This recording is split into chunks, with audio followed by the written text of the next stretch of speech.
Well, second straight week that Gus Bradley will be dealing with some key inactive players to see who will be missing. TJ Yeldon and Talbot Smith, two of their promising young players, will finish the season on the shelf. And meantime, for the Texans, Jadeveon Clowney will not play with a foot injury, but the likely scenario is that he would be available for a potential playoff game here next weekend. As we welcome you back, Jacksonville winning the toss, and they will receive. Nick Novak will put it away, and you saw Nick Marshall standing back deep in his own end zone. Spiro Dedes, Solomon Wilcots, hard to believe, week 17 as we are off and running here in Houston, Texas. Marshall's going to play it from about a yard deep in his own end zone. Crosses the 20. Marshall, a nice little return up the sideline, and finally is forced out of bounds just short of the 35-yard line, a return of 36. But here comes Blake Bortles, the third-year quarterback. What a season he has had. Certainly some growing pains. Only Tom Brady has thrown for more touchdown passes, and Solomon alluded to these young wide receiving stars that he's had at his disposal. And now today in the season finale, they want to get off to a good start. They've gotten off to a slow start over the last few weeks, have fallen behind on the scoreboard, much due to their own mistakes. So they want to start off crisp and clean, try to put points on the board. First and 10, they'll start from just inside their own 34. Here's Denard Robinson making the start for the injured TJ Yeldon. Minimal pickup. He's tackled by the longtime Patriot, Vince Wilfork. Well, this is the best Jacksonville offense that they've had in the Gus Bradley era. Jeremy Parnell out with a hamstring, so you saw Sam Young making the start. And we just mentioned Denard Robinson making the start today. Third start of the season for him, as he has rushed for just over 250 yards on the season.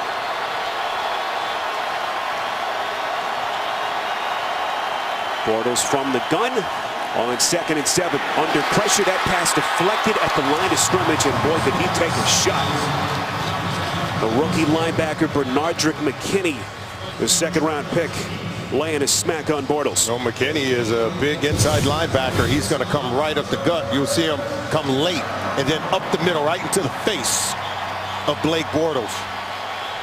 Lucky that ball wasn't intercepted after being tipped at the line of scrimmage.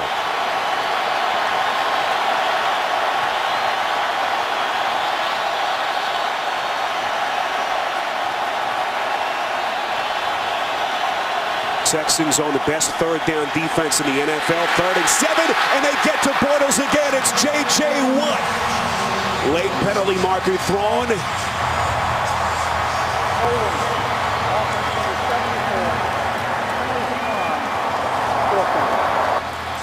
15.5 sacks on the season for Watt, and you see him pointing at that broken hand. First time he's not playing with that club since the injury. Yeah, Sam Young starting at right tackle. And then you can see J.J. Watt, he understands that he has an opportunity to make an impact today and getting off to a fast start by getting to the quarterback. Third time in Watt's career he's posted at least 15 sacks. That's tied for the second most such seasons in NFL history. B.J. Daniels, whom they signed off Seattle's practice squad prior to last week. Bill O'Brien promised that we see him in some different roles today, and returns a punt early in this game. And here comes Brian Hoyer. You see his numbers on the season, as today he makes his 9th start of the year, and a pretty good touchdown to interception ratio from Hoyer this season. I think you can't say enough about what the head coach Bill O'Brien, offense coordinator George Gottlieb, in terms of how they tailor the offense, the system that they're going to run to whomever is playing quarterback, and they're going to rely on the football IQ of Brian Hoyer today. Akeem Hunt, their rookie running back, starts the game in the backfield. That first down pass from Hoyer a little bit too far in front of Hunt as it falls incomplete. And Hoyer taking a shot on the first play from scrimmage for them. Remember, Hoyer fresh out of the concussion protocol and taking a hit from Paul Puslusny, playing with a club on his broken right hand and then laying the lick on Hoyer. But we talk about his football IQ, that of the quarterback, reading the defense and setting the offense in the most opportune play. Tight end Griffin in motion. This is 2nd and 10. Alfred Blue on his first carry picks up 1, maybe 2 yards, tackled on the play by Roy Miller. Ben Jones banged up all season. He's had an MCL injury, ankle injury, but he has been monumental for this offense with all the instability that they've had at the quarterback position. Solomon already has mentioned DeAndre Hopkins. What a season for him. Pro Bowl bound for the first time in his career. And Hopkins hoping that he experiences the playoffs for the first time in his 3-year career. Hopkins lines up in the slot. Hoyer on 3rd and 9, and he's buried for the sack. It's Peyton Thompson, the first-year corner out of San Jose State, getting to the backfield. They just overwhelm the offensive line. They bring more than they can protect. They disguise it well, and you'll see Thompson coming off the edge there. They get the push up the middle by Odrick, 75. So they meet at the quarterback, simply overwhelming the offensive line for the Houston Texans. Thompson, a free agent acquisition prior to last season. And the 25-year-old with a huge defensive play early in this game. This is Rashad Green, who's had some big moments as a punt returner this season. Nifty return of 7 after a 51-yard punt early on CBS. 4th game that J.J. Watt has played since suffering that broken left hand in a practice on December the 9th prior to their game against the Patriots. We saw him experimenting in practice on Friday without that club that he's worn since the injury. And so far so good. Had a sack on their first defensive sequence of the game. 1st and 10 from just outside the 40. This is Denard Robinson trying to find a seam up the middle and tackled by the linebacker Brian Cushing. So far so good for Mr. Watt. Yeah, last week we saw him playing with that club on the left hand. He told us that it was impossible to get off blocks, and so pregame he wanted to test it. He said, I'm going to eat today. I'm getting to the quarterback.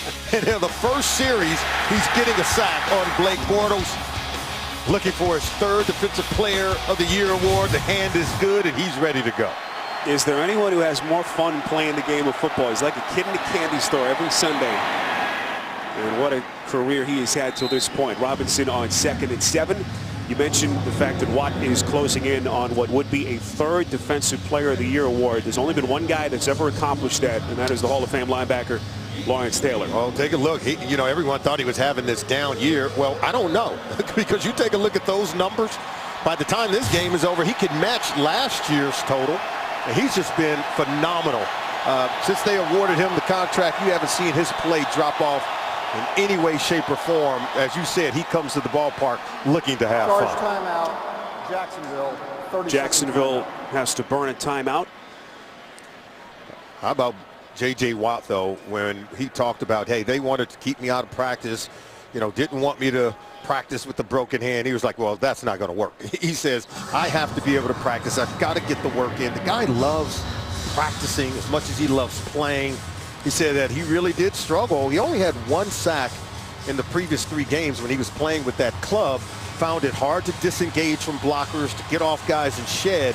So he wanted to try to play today without that club, and you can see already so much more effective here today.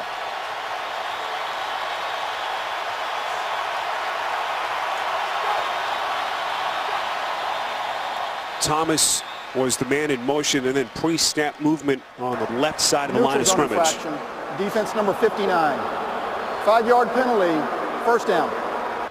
That's their 4th-year linebacker, Whitney Merciless, who's had a career season with his 8th and a half sack last week. Oh, Whitney Merciless, he wants to get his share as well. You talk about the 8.5 sacks. I'm sure he's thinking about getting into double digit. Watching J.J. Watt come off the line of scrimmage on the other side, trying to race to the quarterback. So 1st and 10 after the penalty as they move inside Texans territory. Play action from Bortles on 1st and 10. Has to throw off balance and completes. That's Allen Robinson. Stumbles forward inside the 25, penalty marker thrown. Back at around the 36-yard line, and this one could be coming back. Pass interference, offense number 15. 10-yard penalty, 1st down. So the pass interference against Robinson, that negates a 25-yard catch and run. They're going to say Robinson pushed off at the top of the route to get the late separation against Kevin Johnson, the rookie defensive back. Was able to get open. I can tell you right now, Blake Bortles is having to throw off his back foot. He's not getting a lot of time in the pocket. He was lucky to get that one off without being sacked. Now, looking at 1st and 20, they're going to have to try to eat away at this down and distance situation, so he's not having to throw the ball on 3rd and long. It's a Jacksonville offense that is tied for 10th in the league in points per game, just under 25 per week. Bortles just able to get it off in time on 1st and 20. Finds the rookie Rashad Green. As J.J. Watt was coming with the heavy pressure, they pick up 6.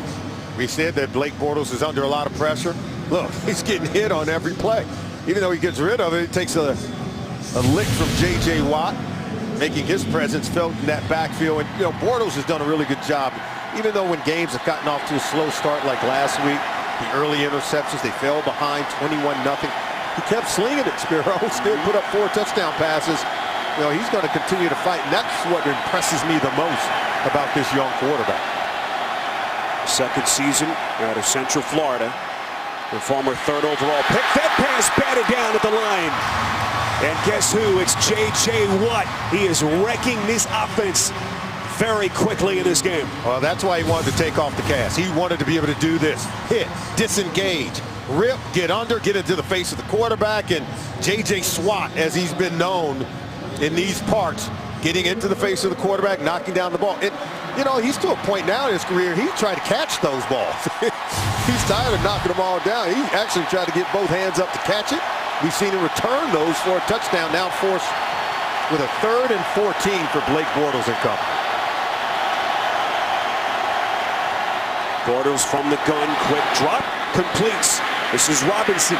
Needs the 38 for the first down. He's going to be about 3 to 4 yards short after a pickup of 11, tackled by the rookie corner, Kevin Johnson.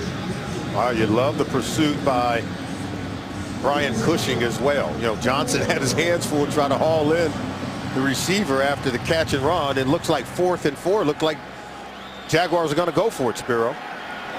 They're right in that kind of no man's land area, just outside the field goal range of their kicker. And why not?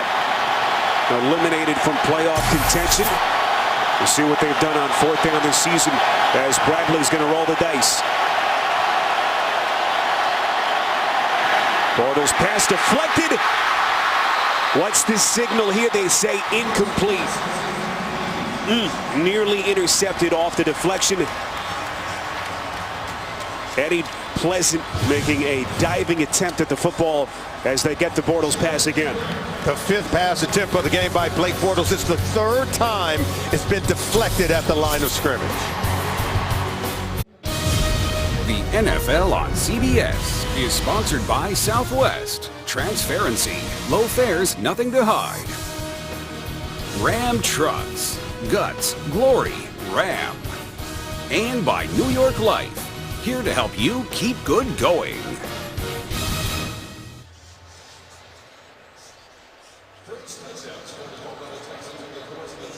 Early stages first quarter, just under 9 minutes to play here in this opening quarter in Houston. What a quarterback carousel it has been. Wild ride.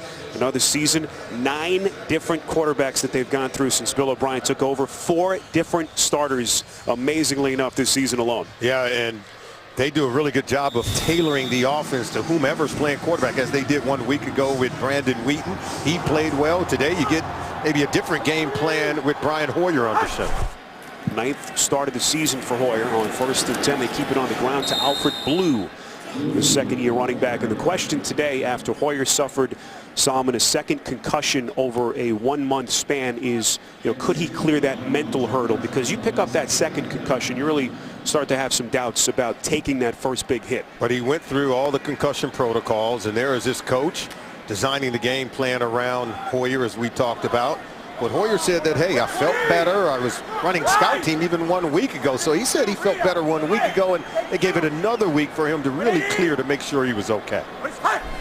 Hoyer on 2nd and 9 from the gun, fires over the middle and completes. That's DeAndre Hopkins inside Jaguars territory. Brought down just shy of the 45, 12 yards and a first down. And here is DeAndre Hopkins. Talk about him working one-on-one outside against Devon House, able to get underneath.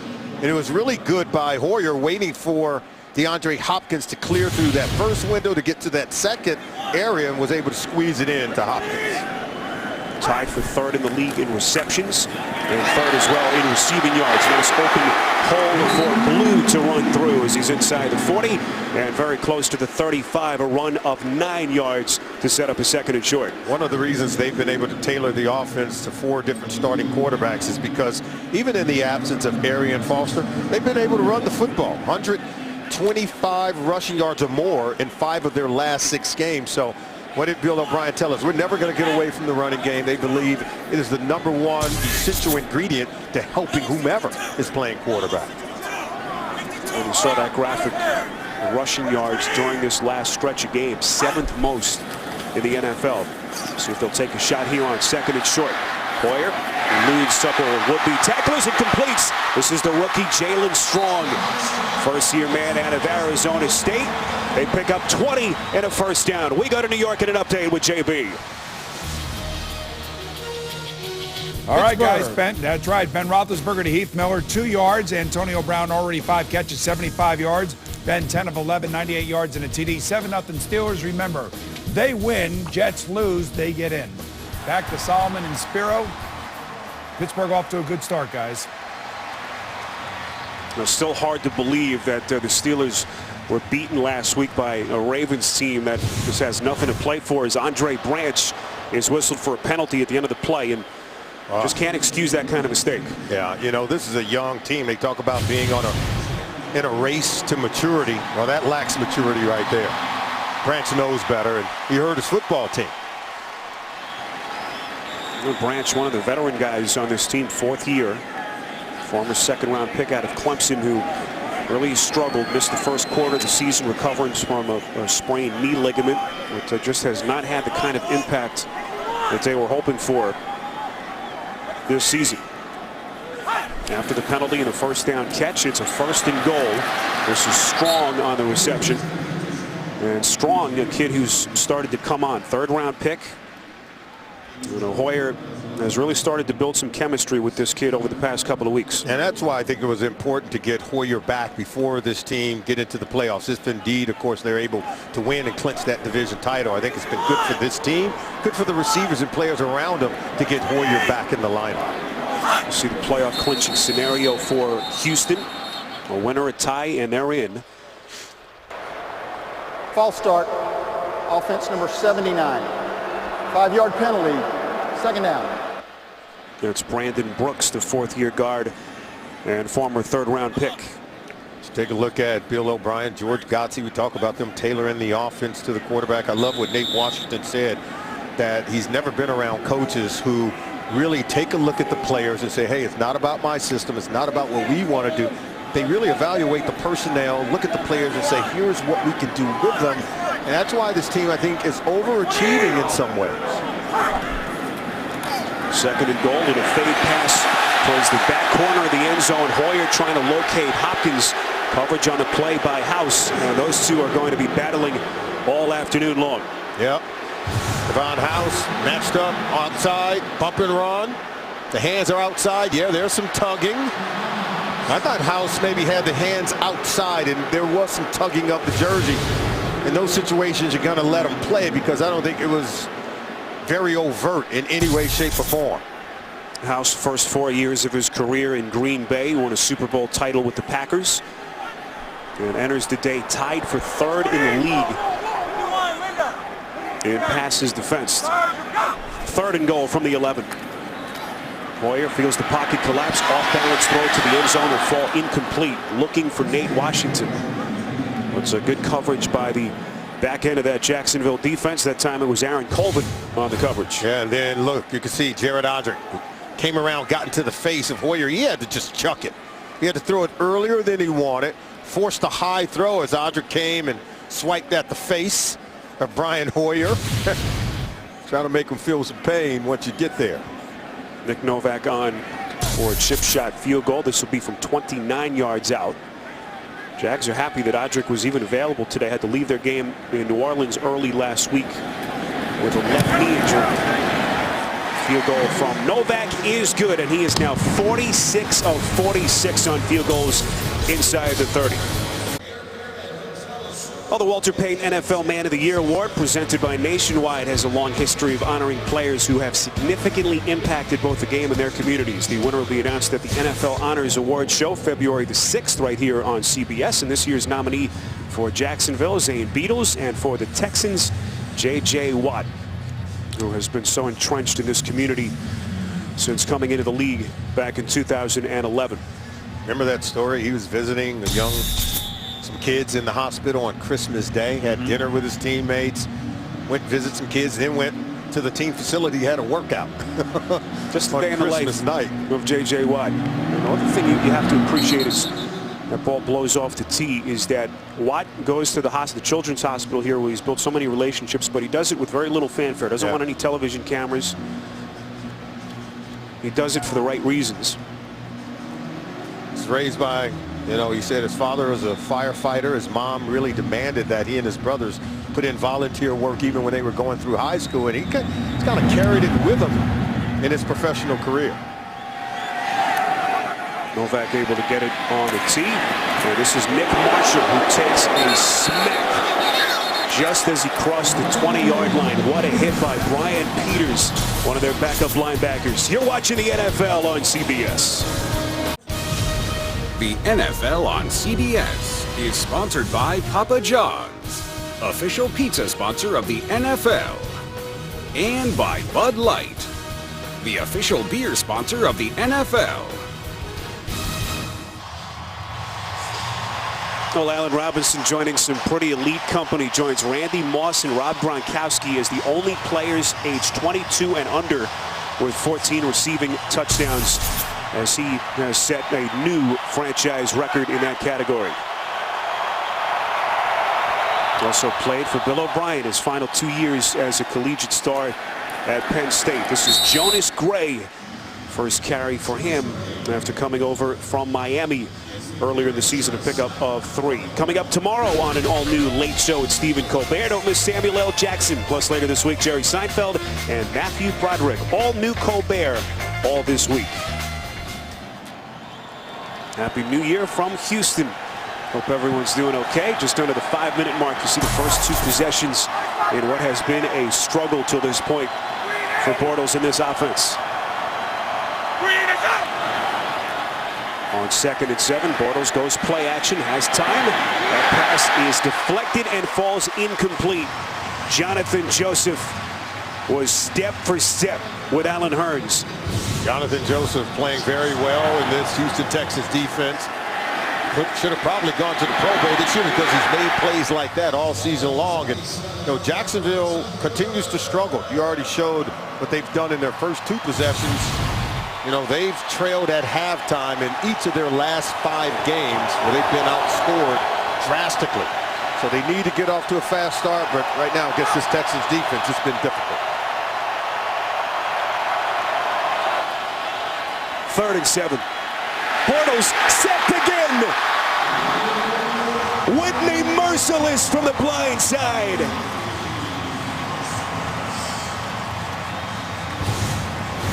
How about this, coming right here against Luke Joeckel, and watch Bortles as he's looking to his right. He senses he's coming, but yet he doesn't escape with a sense of urgency. Just kind of moves away from the oncoming Whitney Merciless, who closes in for the sack. I told you he was trying to equal what J.J. Watt is bringing on the other side. And those 2 now, Merciless and Watt, have the most sacks of any tandem in the NFL. What a nice little spin move by B.J. Daniels. What can't this kid do? Quarterback, wide receiver as a late flag comes in. Now Daniels looks like he's hurt as he favors that left leg. 51 yards on the punt and 7 on the return. During the return, illegal block in the back. Receiving team number 43. 10-yard penalty, 1st down, timeout. Penalty on Corey Moore. Stay with us. Packed house inside NRG Stadium. Short drive from downtown Houston. 3-0 Texans.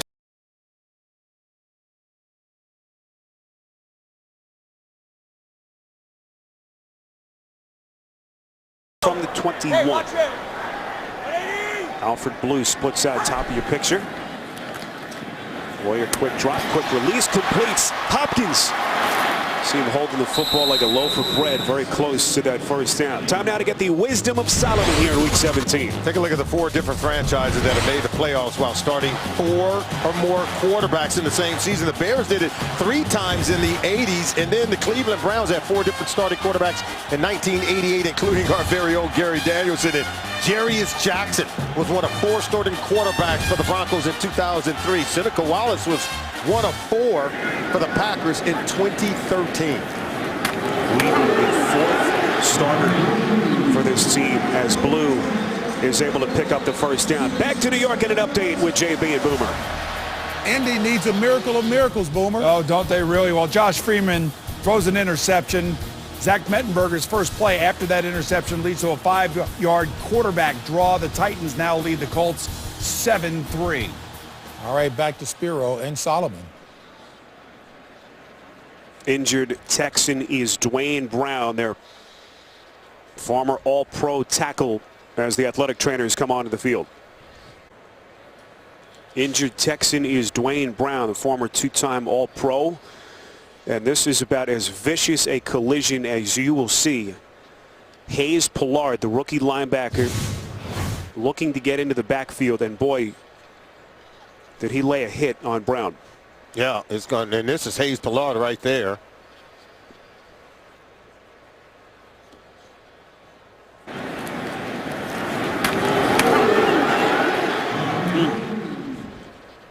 Brown 6'4", over 300 pounds. Pollard making a second straight start for the injured Telvin Smith. Listed at just under 240. And that was an all-world collision between 2 very powerful guys. And almost the entire Houston Texan team out onto the field. That's the kind of respect that Brown has in their locker room. He's been the anchor of this offensive line. You see J.J. Watt right in the middle as they assist Brown. And this obviously looms large beyond this weekend if the Texans are to get into the playoffs. Brown is a guy that they can just ill afford to lose on their offensive line. Yeah, he's a very important part of this football team as well as the offensive line. Hayes Pollard was just doing his job. It was a head-on collision, and the little man won. And that's, you know, football is a point of contact sport. You can only wish Dwayne Brown well moving forward. Well, he's been here a long time. Former first-round pick in 08. Only Andre Johnson has played more seasons for the Texans. And now you can just hope for the best. We'll get an update on Brown's status as quickly as we can.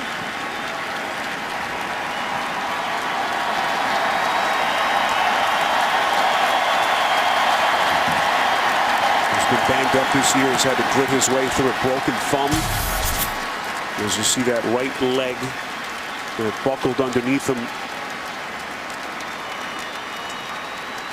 And he's wrapped up as he is carted into the locker room.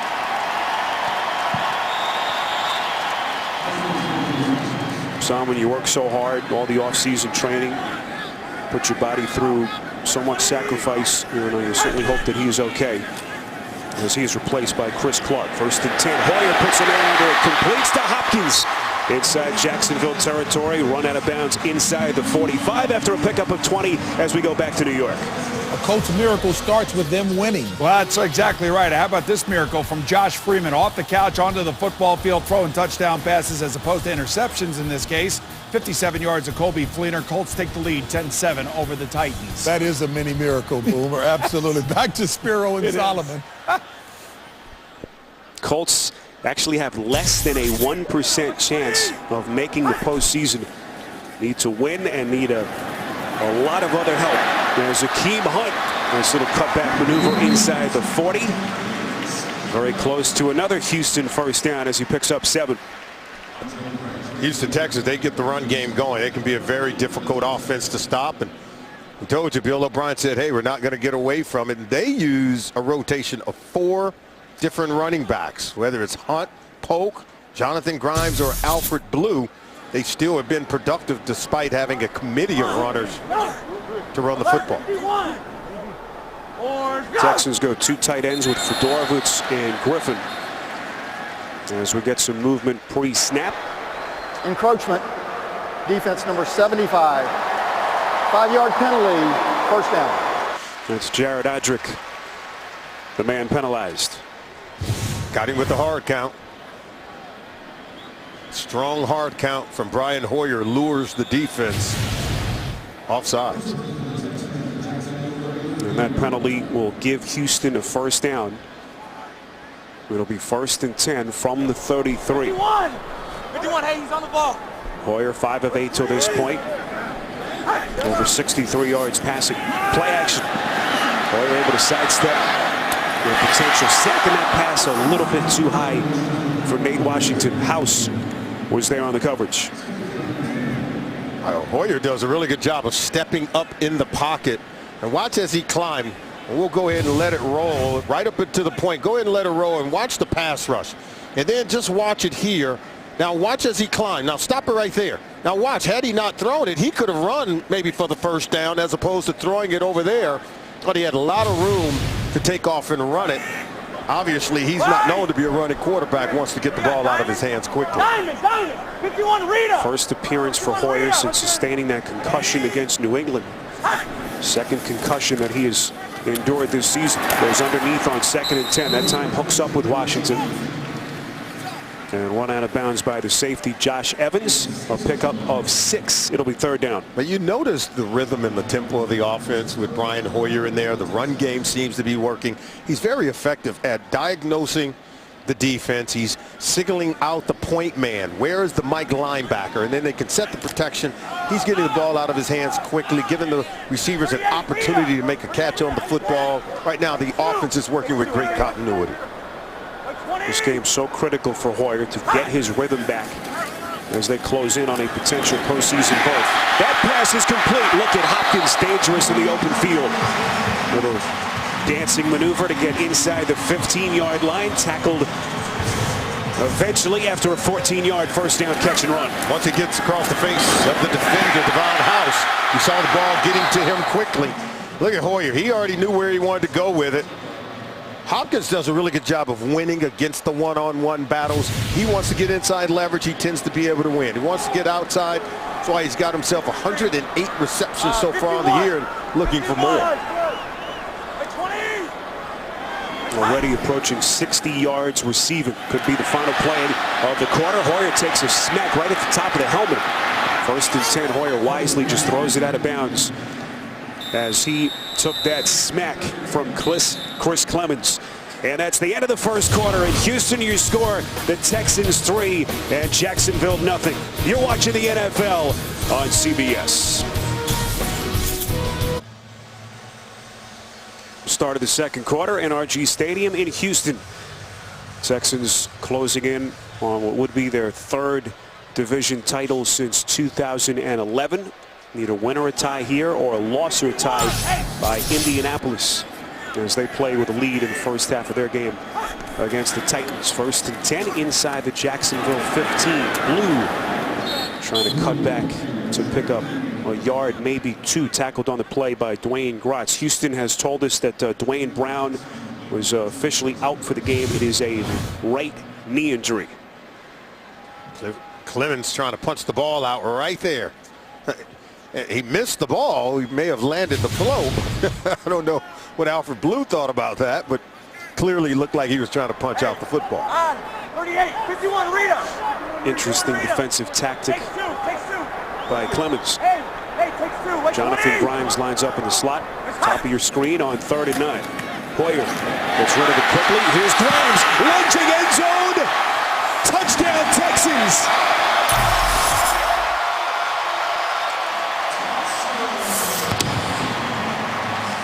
We told you they use a combination of 4 running backs. Alfred Blue is their base runner, but Grimes is excellent coming out of the backfield to the left of the formation.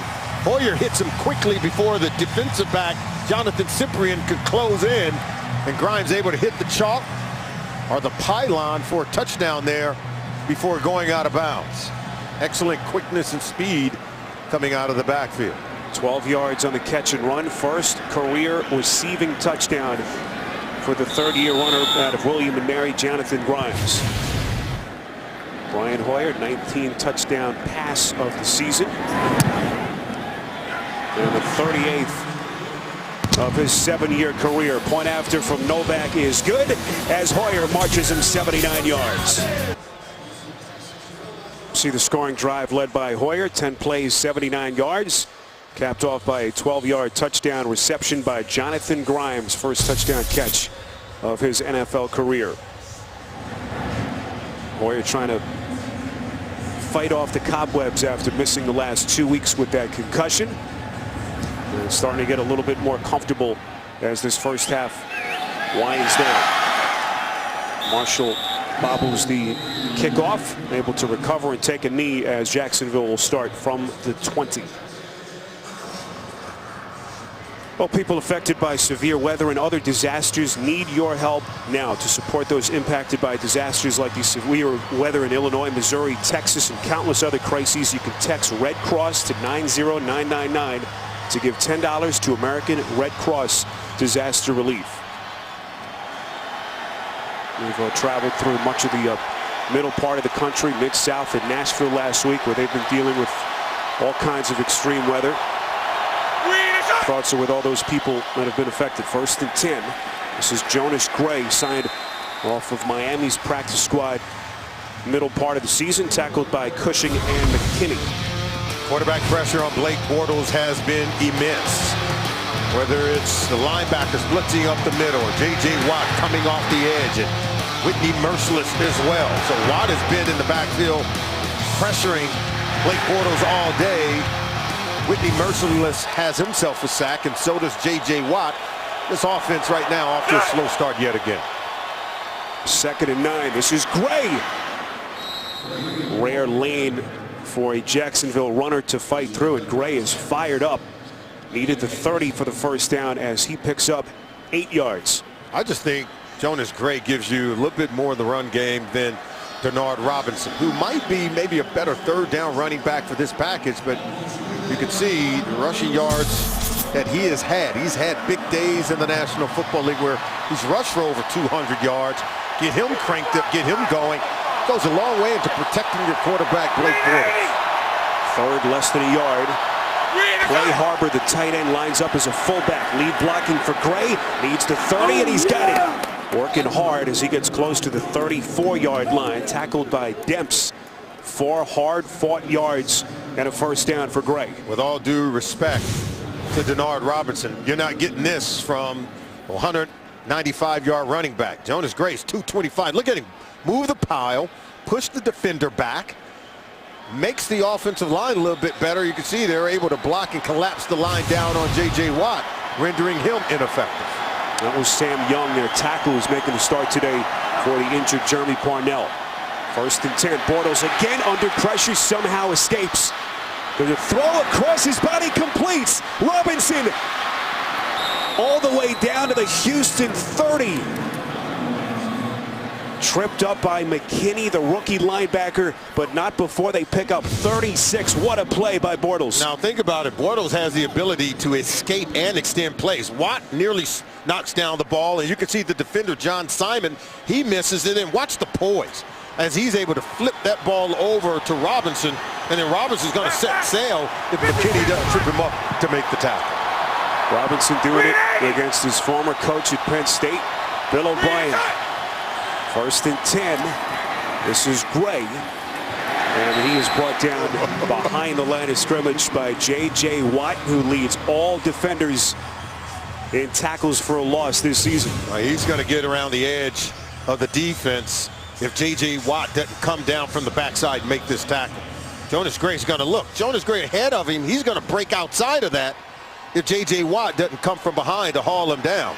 And you can see Jonas Gray got his fingers up, saying just another inch, he would have broken that one for a big game.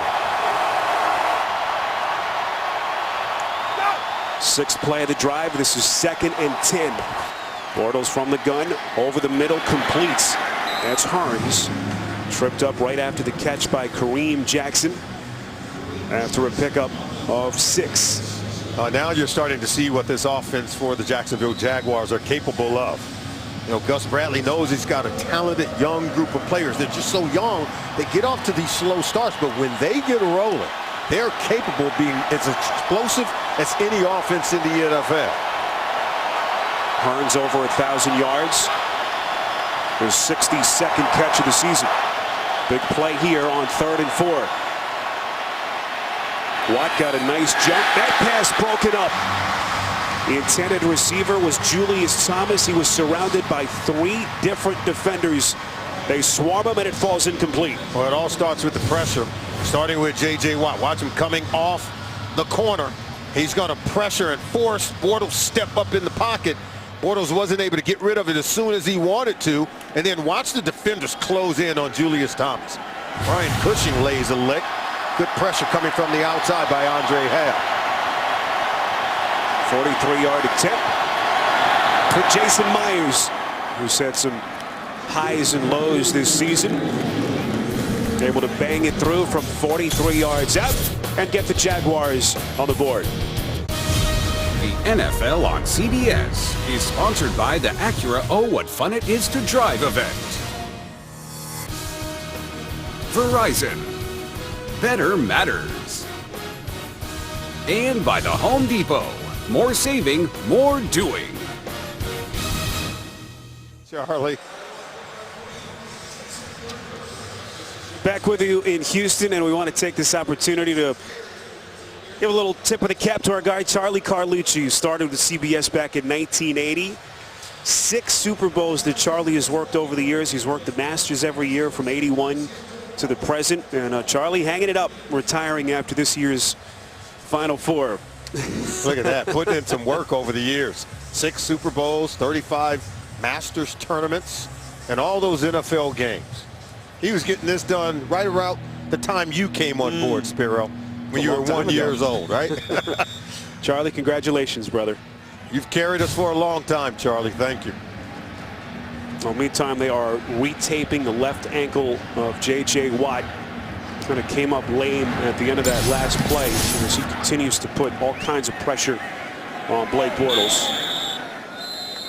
So 7-point lead for the Texans, who come in to today with so much to play for, so much in front of them, closing in on a division title and what would be a home playoff game here next week. They can get that with a win or a tie, or a loss or a tie by the Colts. And at last check, Indianapolis was up against the Tennessee Titans in their Week 17 game. There's Brian Hoyer. Marched them 80 yards down the field on their last drive. And now B.J. Daniels, who Brian Hoyer promised we'd see in some multiple looks. Be careful. They say he's their Julian Edelman type of player. He can play wide receiver, but can also throw the ball as a quarterback. Hoyer from the gun on 1st and 10. Completes quickly to Strong. Solomon, what have you seen so far from Hoyer? Well, I think he's looked really good, and he doesn't appear to any worse for wear in terms of having missed the last 2 games. I think George Gottsley's got a good feel for what Hoyer can do, and that is increase the tempo and rhythm of the offense. Great continuity. The ball's coming out of his hands very quickly, and now we got ourselves a wildcat play. Saw this multiple times last week. Daniels taking the direct snap. Former quarterback converted by Seattle to slot receiver this season. Hands off to Polk. The one thing Hoyer told us during the time off, he actually flew to Pittsburgh to see a highly recommended neurological specialist who he spent about a half day with, went through all kinds of tests, and it was that specialist who really put his mind at ease, the fears he had after the 2nd concussion in 4 weeks. Yeah, you talk about not just one, but his 2nd concussion this season. So he wanted to make sure that he did everything possible to make sure that he wasn't putting himself in danger in terms of returning to play for his football team. Both of them. Both of them.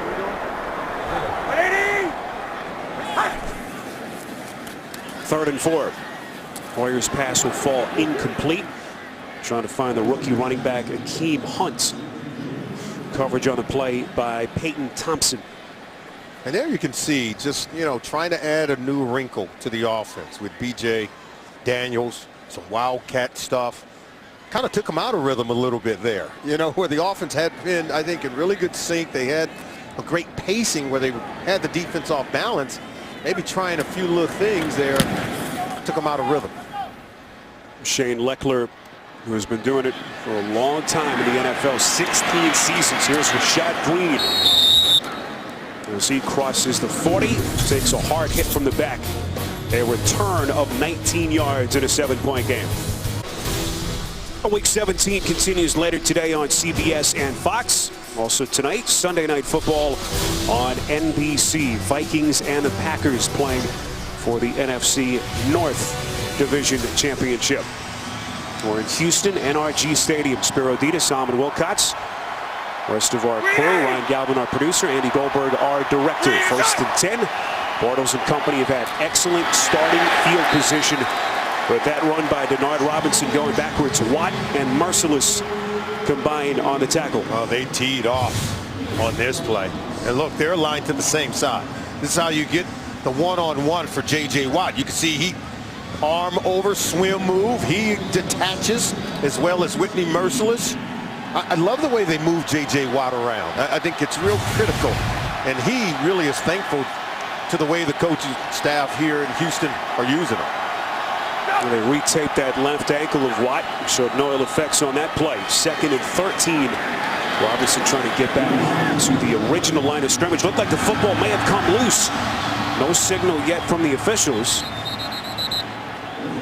This would be huge if it's Houston's ball.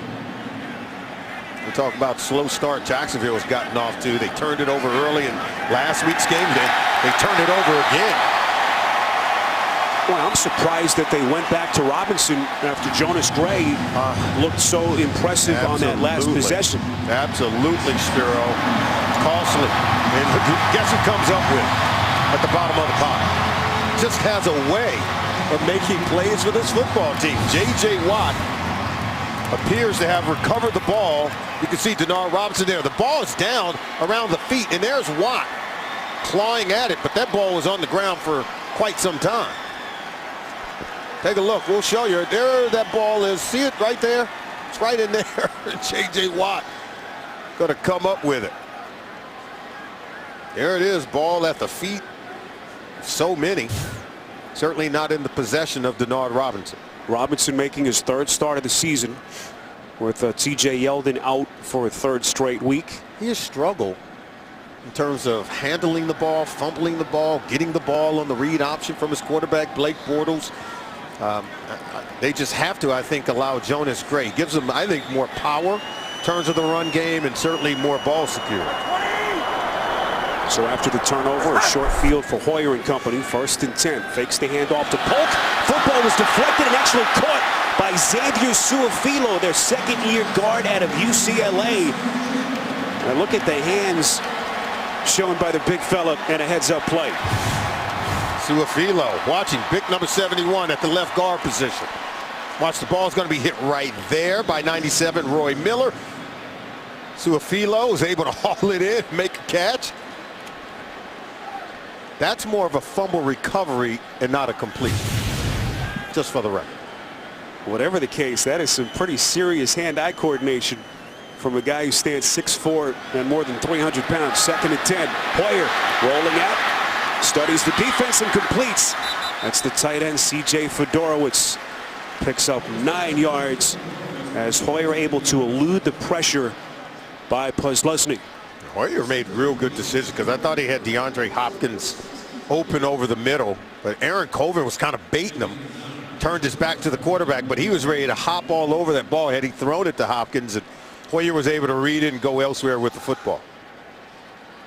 You saw Denard Robinson can only hope that his defense can hold here. 3rd and short, little pitch play. This is Hunt, the rookie.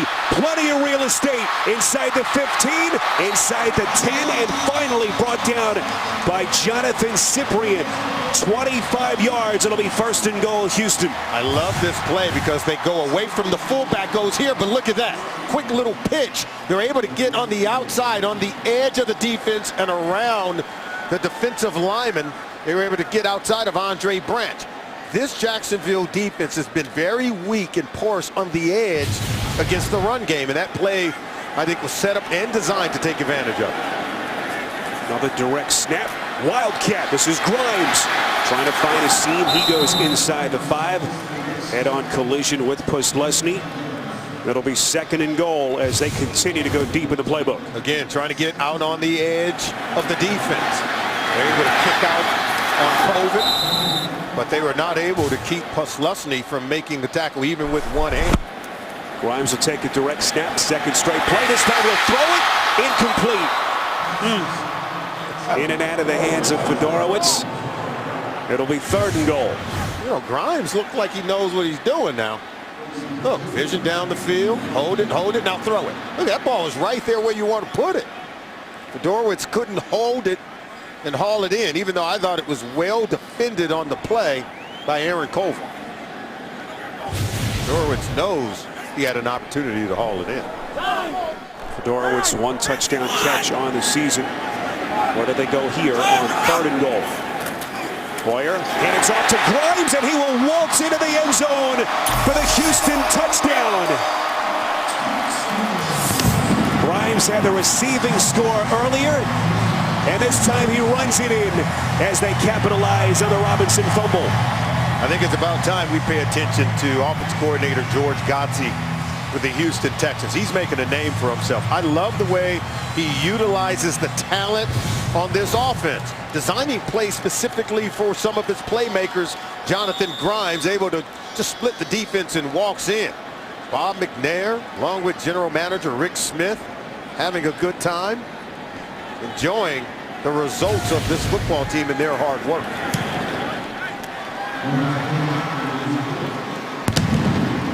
Well, it all started with the Denard Robinson fumble. J.J. Watt able to come out of the fray with the football.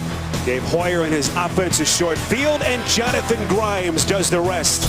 It's all Houston. The NFL on CBS is sponsored by Nationwide. Nationwide is on your side. And by Wendy's.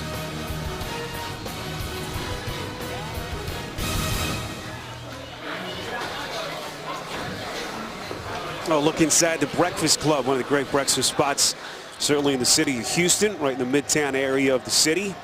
The line routinely around the corner, and a bunch of our crew enjoying some breakfast there yesterday. Love the chicken and waffles. Yes. No, Can't get enough. can't go wrong.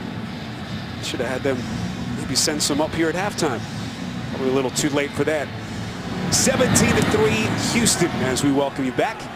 NRG Stadium. The Texans getting a little bit closer to that division championship point. Nick Marshall nearly fumbled the football, able to hold on to it as he takes a couple of hard hits. Crossing the 20. We'll see what the penalty marker is about here. 23 yards on the return. During the return, holding receiving team number 54. 10-yard penalty, 1st down.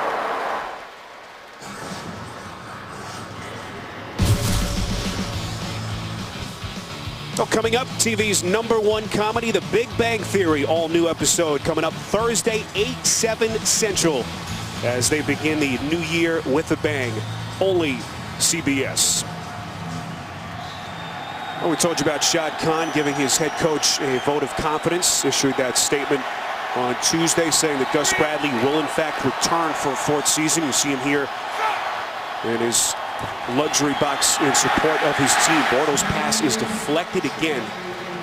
That is the 4th deflected pass in 10 attempts by Bortles till this point. But just to get back to Khan, there's so much turnover with head coaches. We already saw Chip Kelly fired. Reports that Mike Pettin is going to be out in Cleveland. It's a rare example of an owner showing patience with his coach. I think he understands the foundation in which this organization is being built upon under Gus Bradley, but he does expect significant progress in the year of 2016. Everyone knows it, and he's helped them to understand what he's expecting.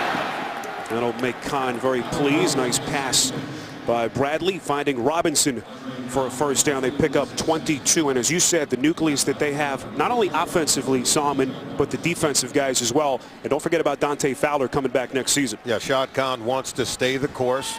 And even Gus Bradley says, hey, he deserved results coming up next season. But you're right. They have a young nucleus of players, starting with their quarterback, Blake Porter. Talked about the wide receivers, Hearns and Robinson. And they've got some good components to build around. 1st and 10. Quick strike is deflected. Is it picked? Now they say incomplete. Boy, Joseph had it for a beat as he and Jonas Gray battling for it. At the end of that, it was initially off the hands of Robinson as Gray ended up in the vicinity of the play as well. Now you talk about it being a game of inches. Look, Robinson doesn't catch it. Nearly intercepted, maybe even should have been intercepted. But look who's trying to pry that ball loose. It's Robinson. He takes the ball out of the hands of Jonathan Joseph, who had that pass intercepted if Robinson didn't continue to battle for it. Robinson playing defense to save the possession for his offense. 2nd and 10. They keep it on the ground. Have a feeling we'll be seeing a lot more of Jonas Gray after the fumble by Denard Robinson. And Gray has looked good till this point. 6 carries for 22 yards.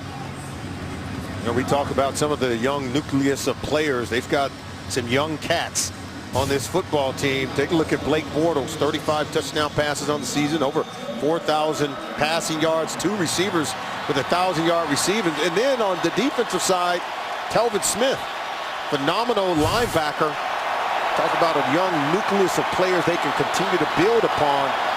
I think they're headed in the right direction. 3rd and 4 as they get to Bortles yet again. Whitney merciless with his 2nd sack. This offensive line is one of the critical areas I think they've got to continue to improve upon in front of their quarterback, Blake Bortles. You know where they need to get better next year? On this offensive line, because this is Luke Jokel getting beat by Whitney Merciless. Been beaten twice now on the day, and they've got their hands full against this group. To me, if you want to get better in this division, you're going to play Houston twice a year. You better be able to block J.J. Watt and Whitney Merciless in 2 games every season. Already the 3rd sack that they have allowed in this first half. There's B.J. Daniels trying to dance across the 15 and then going backwards. Officially, it'll be a 7-yard return. Jacksonville says that they have the football, but Daniels was down by contact after a 56-yard punt. Well, those two, Merciless and Watt, entered the day 2nd most sacks between them of any duo in the NFL, trailing only Carlos Dunlap and Geno Atkins of the Bengals, but a couple of sacks, make it 3 sacks between them today as they now move in front in first place. 26 combined sacks between the two, and they're looking for more. I mean, these guys understand what the numbers mean to be able to sort of cap off the regular season with a highly productive day. They know they're playing up against an offensive line that's pretty porous. They know that Blake Bortles is a mobile quarterback that you have to rush and contain him. But right now, they are demolishing this offensive line for the Jacksonville Jaguars. Injured Jaguar is Peyton Thompson, who made a couple of nice plays early in this game. Clock stopped at 3:17 left in the 2nd as Thompson appears to be favoring his right leg. Now we talk about what's next for Jacksonville. They've got to be able to compete inside of the division. I think it starts with being able to block against some of the premier pass rushers in your division, like a J.J. Watt, Whitney Merciless. Other teams inside the division, whether it's Tennessee, whether it's the Indianapolis Colts, if they're going to make a move, as when we talked to Blake Bortles, he talked about being able to dominate the AFC South moving forward. That's their goal as an organization. I think it starts with being more dominant up front on the offensive line in Jacksonville. Thompson will be helped into the locker room.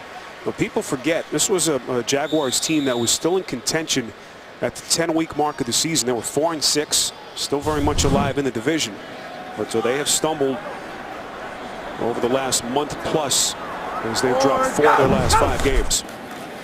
They've missed the playoffs for an 8th consecutive season. Alfred Blue, first down run and more, crosses the 20, close to the 24-yard line after a pickup of a dozen. And now you see how Alfred Blue has made a difference in terms of what's asked of him in this offense. Downhill, one-cut running. Look right here, running behind the fullback, able to get it into that next level. We talked about this defense being soft on the edges, where they have given up, I think, a lot of rush yards. The teams are running to the outside or off the edge in the perimeter of the defense. Play action set up nicely by Hoyer. Pass for Hopkins is low and incomplete. Devon House was right there in coverage. Hoyer wishes he had that one back. Just making a better decision. Didn't it appear that he had a receiver open to that side of the field, even though the protection was pretty good. Excellent balance in terms of running and throwing the football.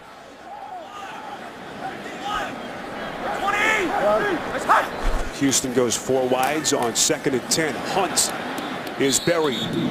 Aaron Colvin, who has spent a lot of time in opposing backfields on the season. Most sacks of any defensive back in the league, with 4 entering this game today. It'll be 3rd down coming up. Well, Colvin's one of those young players for the Jacksonville Jaguars. A very underrated player. I think he's going to be a really good cornerback in the National Football League. Very underrated. Don't hear a lot about him, but rarely is he beat for a touchdown in this secondary. And with that, we reach the 2-minute warning. 17-3 Texans on CBS. Well, Jacksonville's defense trying to get off the field here. 17-3. Texans will receive the football, keep in mind, to begin the second half. Spiro Adidas, Solomon Wilcots, rest of our CBS crew from Houston. Looking the screen pass is caught by Hunt. Breaking tackles. Crosses the 40-yard line. Hunt still going. Penalty marker is thrown. What a play by the rookie Hunt. Colvin among the missed tackles on the play. 50 yards if it stands by Hunt. Aerial shift. Offense, number 33 never got set after coming out of the huddle. 5-yard penalty, 3rd down. Oh, that's on Akeem Hunt. They were saying he never was fully set. And they went with the quick snap. And you can see right here, see, he's not set. He's going to still be moving right now. Well, he was in motion. He doesn't have to be set. He's not on the line of scrimmage. He was motioning there. Injured player is Nate Washington, and we've seen some key guys go down for the Texans early in this game, and you see Washington shaking his head as he favors that left leg. Keep in mind, they've already lost Dwayne Brown, the anchor of their offensive line, left knee injury. We saw Watt have to get his ankle retaped, and now Washington will limp to the bench. Nate Washington, there he is, trying to block right here at the end. Oh, just kind of pulled up lame and holding his hip. Get an update on Washington as quickly as it is relayed to us. 3rd and 19. Rams just trying to pick up some positive yardage for their punter Shane Leckler. Puzlesny on the tackle as Jacksonville is going to burn his first time out. He wasn't going toward the line. Jacksonville burning a timeout. We'll get the football back here with some pretty good time on the clock. Leckler's punt is going to be played by Green from his own 25. Green finds some real estate and then stepped out of bounds right around the 40. And decent starting field position for Bortles after a 13-yard return. Coming up, the Verizon halftime report from New York. JB and the guys are standing by. They'll take you around the league. Some interesting first half scores to tell you about. All coming up next on the Verizon halftime report. And now Nate Washington, it looks like, will be escorted into the locker room. And we're checking the left leg of Washington, and they'll take a closer look inside. Jonas Gray, lone setback. Bortles from the gun. 1 timeout left for Jacksonville. 1st and 10. Bortles under heavy pressure. It was coming from Whitney Merciless, who has been relentless in this game already with a couple of sacks. Well, we talked about how he and J.J. Watt are just overwhelming the defense. Look, he's able to come off this side here and get right into the face, and Luke Joku's got to be able to block. Got to be able to stand strong, be more stout at the point of attack. He's getting pushed back into the face of Blake Bortles. 2nd and 10. It protects Bortles, and that pass is incomplete. What an effort by Robinson, but he was lit up by the safety, Quentin Demps. Demps comes, he goes low, right at the legs, right in the torso, I should say. Able to lay a lick on Robinson. Looks like Allen Robinson was going to haul that one in, so he was able to knock the receiver off the ball, keep him from making the completion. Just a crunching hit. Well, you were involved in a couple of those back-end collisions in your day. We could dish it out. 3rd and 10. Bortles going to take a shot, and that pass is intercepted. It's Andre Hal on the pick. You have seen back-to-back plays by the safeties for the Houston Texans. Demps laying a lick on the intended receiver, and then watch Andre Hal haul this one in. He makes a play on the ball, and look, you can see Robinson doesn't really go for the ball. He watches Hal just haul it in. Blake Bortles needs his receiver to go contest for the football. Go contest it, high point it. Andre Hal maybe playing the role of the receiver a little bit better than Allen Robinson there. Great play. That is Hal's 4th pick of the season and the 3rd against the Jaguars.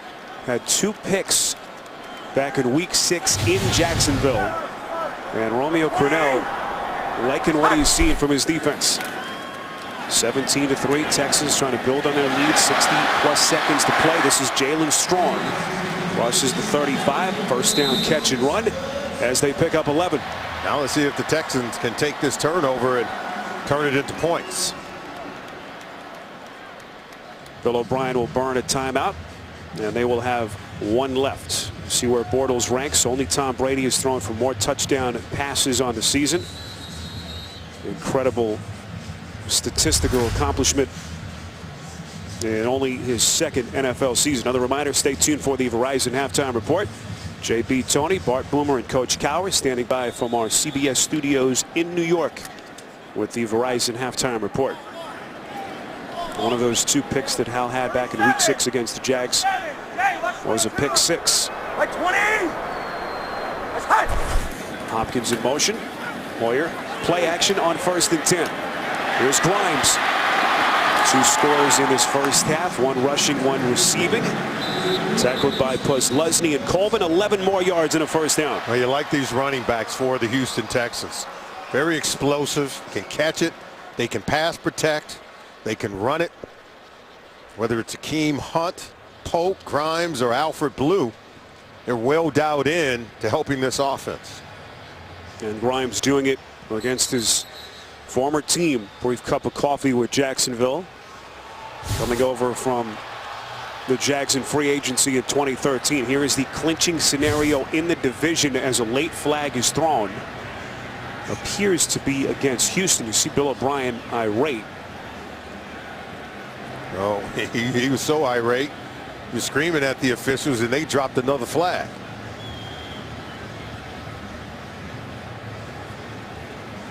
And now he is passionate, boy. He is seething. And we told you about O'Brien's nickname going back to his There's New no England foul for days. sportsmanlike conduct. First down. What they call him again? Used to call him Teapot.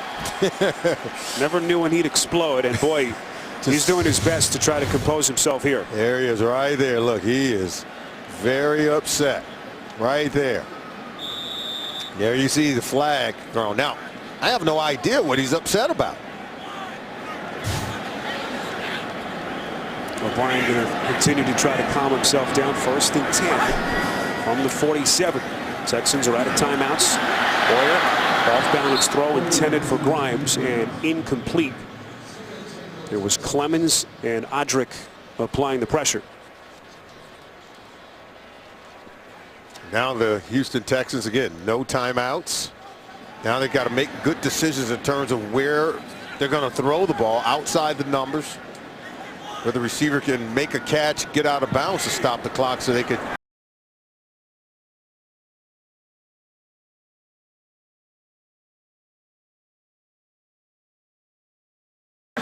They pick up 12 and a Houston first down. Hoyer quickly gets to the line. He's going to actually throw the football, completes to Hopkins. And now a flag is thrown. Was everybody set? Devon House, the man on the coverage. Humphreys, number 12, not set. Hoyer even faked him out when he was doing that spike move, like I'm going to spike it, stop it. DeAndre Hopkins knew what was going on, but maybe the other receivers didn't. Prior to the snap, false start on the offense. They did not get set prior to the snap. By rule, it will be a 10-second runoff. The game clock should not have started. It should be 35 seconds. 10-second runoff. It should make it 25 seconds on the game clock. Take a look at the receivers down at the bottom. There's Mumphrey. See, he's still moving. He wasn't quite set. They want him to be set for a full, complete second prior to the ball being snapped. And you heard about the 10-second runoff as well. So the game clock at 25 seconds. There's some precious ticks coming off the clock. Hoyer has to be very careful here, trying to get his team in field goal range with no timeouts left. Hoyer on 1st and 15, going to sling it, and that one was nearly picked. Jonathan Cyprien had it go off of his fingertips. Hoyer looking for the rookie Mumphrey. Yeah, Mumphrey coming across the middle, and watch, he's going to just like glance the ball, but there you see Cyprien's got to make that catch. Get his defense off the field, take away this opportunity from the Houston Texans.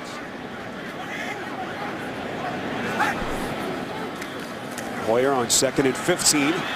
Flushed out, throws on the run, and it's incomplete. Intended for Strong on the sideline. And it will be 3rd and 15 with 12 seconds left. See the target line for Nick Novak. Need 11 more yards. Novak's season long 49. His career long is 53. That was back in November of 2011. Remember, they don't have any more timeouts, so if they catch it over the middle of the field, it's going to be difficult to get up to the ball and spike it to stop the clock with only 12 seconds left. Texans will receive the football to begin the second half. Hoyer on 3rd and 15. Throws it near side. It's caught. DeAndre Hopkins had to turn. That's a tough play, tougher than it looks. Able to get out of bounds. About as good as they could have hoped for. 8 seconds left. Jacksonville's got to do a better job of defending. It's the only place where they can beat you. It's by throwing the ball near the boundary where they can catch it, get out of bounds to stop the clock. So Brian will make the decision to send out his field goal kicker, Nick Novak. Again, his career long 53 yards. And this attempt will be from 51. He's 0 for 2 so far this season from 50 or more. Play clock down to 2. Good hold, good spot. This one has the leg, and Novak is good. And he is fired up. Guess the 3rd time is a charm as he knocks it through. But the Jacksonville Jaguars missed opportunities. Jonathan Cyprien had a chance to get an interception on this drive, and then allowing that catch to set up this field goal where they were able to catch it and then step out of bounds to stop the clock. Some teams are just better at situational football. The Houston Texans are one of them. Those field goal kickers have to be careful with those post-kick celebrations. We've seen a couple of those guys get hurt over the years, but what a reaction from Novak, his first made 50-yard field goal of the season. Well, Jacksonville has certainly been in this position of late. They've been down at halftime each of the last 6 games. You know, that look from Bortles tells the story. Down 17. I think it speaks to their youth. They are a young team, and as talented as they are, I think it shows up in terms of just how they don't come out ready to go. They fall behind and put themselves in this situation each of their last 6 ball games. Well, we know there's no wind here with the roof of the stadium closed today, but that's the 2nd time that the football has come off the tee from Novak. Interesting. No wind, but the ball falls off the tee. Maybe a faulty tee. Go back a low bouncing kick by design. And this will be fielded inside the 20 by Joe Banyard. And that's the end of the first half. With you score, the Texans 20 and the Jaguars 3. We'll be back with the Verizon halftime report after this message and a word from your local station. You're watching the NFL on CBS, home of Super Bowl. Big dance just a month and 3 days away, Super Bowl 50. And we will have it for you right here on CBS as the countdown to the big dance continues. We welcome you back. NFL on CBS. Spiro Dedes alongside Solomon Wilcots. We have set the stage for you in terms of the Houston Texans. Win or a tie, and they will win the division. Basically a 99.9% chance that they get in. A couple of hiccups early in the game, but felt very comfortable with what they saw. What about some adjustments in the second half, both teams? Well, I think if the Jacksonville Jaguars can really just get their protection scheme together, they've got to have what we call max protection for their quarterback, Blake Bortles, who was sacked 3 times in the first half. And then for the Houston Texans, they must run to the edge of the Jaguars defense, who've been soft on the perimeter. Houston, 76 rushing yards in the first half. They can have even more if they attack the edge of the Jaguars defense. Well, we knew that Jacksonville would have issues with their pass protection. That has exactly been the case so far.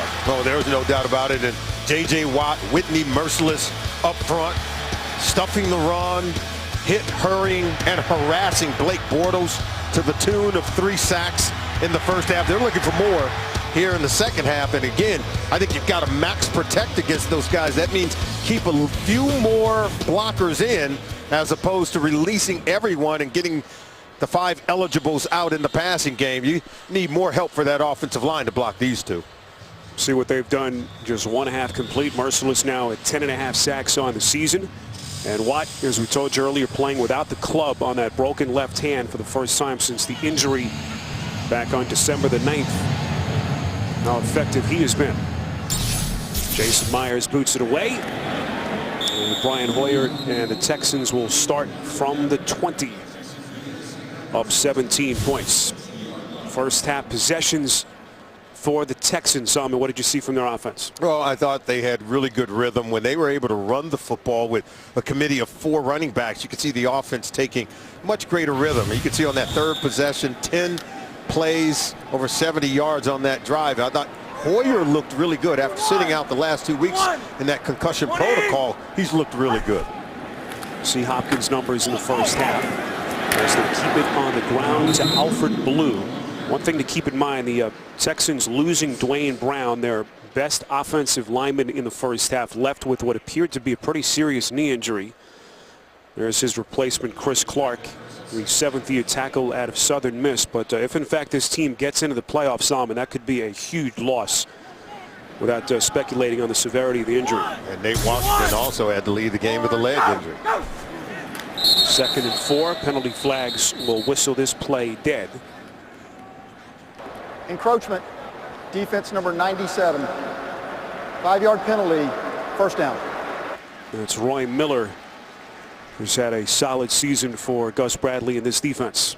Hoyer does some of these little things, as you saw with the hard count to pull Roy Miller off sides into that neutral zone. But Hoyer does so many of the little things very well. Doesn't turn the ball over, controls the tempo and pacing of the offense. And then that hard count has really been tough for the Jaguars today. Here's Blue. We asked Hoyer about what this second experience was like, and one of the things he did, he actually bought a hyperbaric chamber, spent about $20,000. He says he has it in his bedroom here in Houston. It's a 10-foot long plastic chamber that he sits in. Oxygen, he told us, is pumped in at a pressurized level, and that kind of gets the blood vessels in the brain working, and he's basically exhausted every resource to get himself through the second concussion that he's endured. 20! Hoyer on 2nd and 10. More flags fly. And this appears to be a false start. False start, offense number 60. 5-yard penalty, second down. It's Ben Jones, their center. Ben Jones is an important part of this offense, though. Even though he's the center, he shouldn't have a false start. But you move that ball slightly one way or the other, and they're going to flag you for it. but he is the centerpiece of this offense. He does a wonderful job, even with 4 different quarterbacks having started for this team, just identifying the Mike linebacker and helping the offense get going. Third false start against this offense on the day. Alfred Blue on the little underneath screen. So this offense tries to get out of first gear. I really like what Alfred Blue brings to this offense. He's a steadying force. I think within the offense, he can catch it coming out of the backfield. He's good in protection scheme. I think he doesn't have many negative plays. He's also really good on special teams for this football team. Have to like what he has done filling in for Arian Foster. Over 600 yards rushing on the season. This is 3rd and 13. Grimes over the middle. Washington 30. It's well short of the first down. Texans needed the 41. Shane Leckler will come on to punt. Tackle on the play by Josh Evans and Ryan Davis. Got themselves in trouble. Penalties helped derail that offensive possession by the Houston Texans, and also give some credit to the Jaguars defense. Had a chance to sneak at some of the other scores during the halftime here, and there's some interesting scores right now. Jets were down at halftime to Buffalo. Steelers winning in that game. If those 2 results hold, then the Steelers will sneak into the playoffs. As Rashad Green covers a lot of field and is run out of bounds just inside the 40. 17-point Houston lead. Well, don't count this Jacksonville team out just yet. It's a team that has been very comfortable playing from behind. We'll see what they've done in the second half of games this season. Down 17, first offensive possession of this second half. And once again, they've got excellent starting field position. 1st and 10. Bortles sidesteps the oncoming defender and completes to Robinson. Inside Houston's territory, close to the 45, 16 yards and a first down. J.J. Watt just came ripping through the offensive line, putting pressure in the face of Bortles, but Bortles was able to stand right in there, hanging in there, taking a hit to deliver that pass to Robinson. Robinson, 4 catches, 85 yards. And now the Jags in business. Jonas Gray, the lone setback on 1st and 10. Gray wrapped up in the backfield by J.J. Watt before his buddies came in to join him. Coming up this Thursday, meet a guardian angel with no wings, no halo, and no boundaries. Jane Lynch stars in Angel from Hell. It premieres Thursday night, 9:30, 8:30 Central, only CBS. Watch Watt just come right under Mercedes Lewis. Nice right hand. Makes the tackle in the backfield. Typical day for J.J. Watt. And Lewis, one of the better blocking tight ends in the NFL the last 10 years. They lose a couple, 2nd and 12. Texans coming on a blitz. Bortles gets rid of it quickly and completes. That's Hearns. So picks up 5 yards, about a yard beyond the original line of scrimmage. And it will be 3rd and 7 coming up. I like Kevin Johnson, 1st-round pick out of Wake Forest at corner, playing with Kareem Jackson, playing with Jonathan Joseph. He's got some veteran players that show him how to get it done, and he has, I think, been competitive all season long. Even if he's given up the play, he comes back and plays with great tenacity as he has grown over the course of his rookie campaign.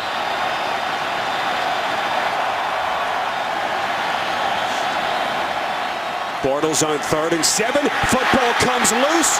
Bortles able to fall on the football. There's a flag thrown. Merciless, the man who jarred it loose. Holding, offense number 74. Penalties decline, 4th down. Well, that's Sam Young, who's made the start today for the injured Jeremy Parnell, and he has had his hands full with J.J. Watt. Watch, you're going to see Marquise Lease going to come open right there, working against Johnson. But watch, Bortles is hit. He can't get rid of the ball. If the protection can hold up, we talk about max protection to help these offensive linemen. If they can protect Bortles, he's got receivers open where he can make some plays throwing the ball down the field. So Whitney Merciless is credited for his 3rd sack today. And that'll get him to 11.5 on the season. It's actually the 2nd game this season where Merciless has 3+ sacks. The NFL on CBS is sponsored by Southwest. Transparency. Low fares, nothing to hide. Snickers. Snickers satisfies. And by Mercedes-Benz. Experience truly great engineering today at your authorized dealer. Texans, 2 all-time playoff appearances. Made it in 2011, beat Cincinnati 31-10, then lost in the divisional round of the Ravens. And the following year, won another playoff game against the Bengals before losing to New England. They've got better than a 99% chance to make it. Win or a tie in this game, or a loss or a tie by the Colts will clinch the division for the Texans for the 3rd time since 2011. How about that? The AFC West and AFC South still up for grabs. Because Bill O'Brien win here today, and he'll claim a division crown in the AFC South. Texans hoping to look forward to a home playoff game here next weekend. 1st and 10. Boyer handing to Blue, who's got some open grass in front of him. 1st down run and more for Blue. Texans leading rusher runs for a dozen as the Texans move the chains. You can tell he's learned a lot from Arian Foster. Watch the patience here. See how he just sort of lulls Paul Posluszny to sleep there and then able to explode off the edge to get to the 2nd level. Kind of reminds you of the way Arian Foster did it so well here for so long. Well, unfortunately, with Foster being injured so much the last couple of years for him, Blue has had a lot of experience since he was drafted by this franchise in the 6th round prior to last season. Little pitch play, Blue again. Get him into some open space, and Blue suddenly very dangerous. Another 1st down run. Had 12 a moment ago. This time picks up 11 as he runs to the opposite edge. Remember our halftime adjustments? We said they got to run to the edge. Well, it's exactly what they're going to do. Quick flip, get to the edge on the perimeter of the defense. Look at the blockers out in front, creating a soft edge for an easy run for Blue to pick up that 1st down. Well, you don't replace the production of an Arian Foster with just one player. It's been really 4 backs that have picked up the slack since they lost Foster in Week 7 in Miami. And Blue will get a blow here, and that Salmon is brought down after a minimal gain on 1st down. That's the other improbable part of this whole thing. You know, the loss that they had in Miami, and then you lose Arian Foster, who's been the heart and soul of this offense, and you thought, boy, they're done. I mean, there's no way that they can recover from that. And it's just been the opposite since that point. It's just been amazing. I think it's proving what I've said all along. Not a quarterback-driven league. It's a coaches' league. Good teachers, coaches understand how to tailor it to the players you have to help the players still play at a very high level. That's what's happened here in Houston. 20. Boyer, quick drop, quick strike on 2nd and 9. That's Jalen Strong, the 3rd-round pick out of Arizona State. And that's a 1st down catch and run as they pick up 9. Talk about good coaching. George Godsey, offensive coordinator. Bill O'Brien, the head coach. How about the job Romeo Crennel was done with the defense after that game, Week 7 against Miami? It was the coaches who kind of stepped back, and they allowed the players to go 11 on 11 and just step back and say, hey, we're going to allow you guys to fix the problem. We'll give you the answers, but you got to figure it out in practice so you'll be better on game day. 1st and 10, they keep it on the ground. Here's Blue, and he is inside Jacksonville territory. And that Salmon just mentioned, one of the tweaks that O'Brien made, and something that you rarely see. O'Brien said the reason he did it is that he wants to simulate in practice what games are like on Sunday. So all the coaches will stay off on the sideline, and all they'll do is signal the play in and they'll allow the players to figure things out and coach themselves on the field. I think Nate Washington said it's the first time he's ever seen coaches just step back and say, you know what, it's your football team. We already gave you the answers to the test. Let's see you go out and figure it out real time. I think it was great situational football. Just goes to show you, I think they have experienced coaches who just have answers to help the players figure it out. Boyer play action on 2nd and 1. Goes through his progressions, and the pass is incomplete. Intended for the rookie Keith Mumphrey on the near side. One more point on just the kind of thinking that Bill O'Brien has with his players. He says, hey, it's a democracy, not a dictatorship. And I think it's a stark contrast. Maybe what we've seen happen in Philadelphia is they already had to say goodbye to their coach, Chip Kelly. I think here in Houston, the coaches have got to figure it out. They talk to the players. Hoyer has said that, hey, the coaches will come and ask me, what do I think worked best in the offense? What do you like? And that's how we put together our game plan. It's a collaborative effort.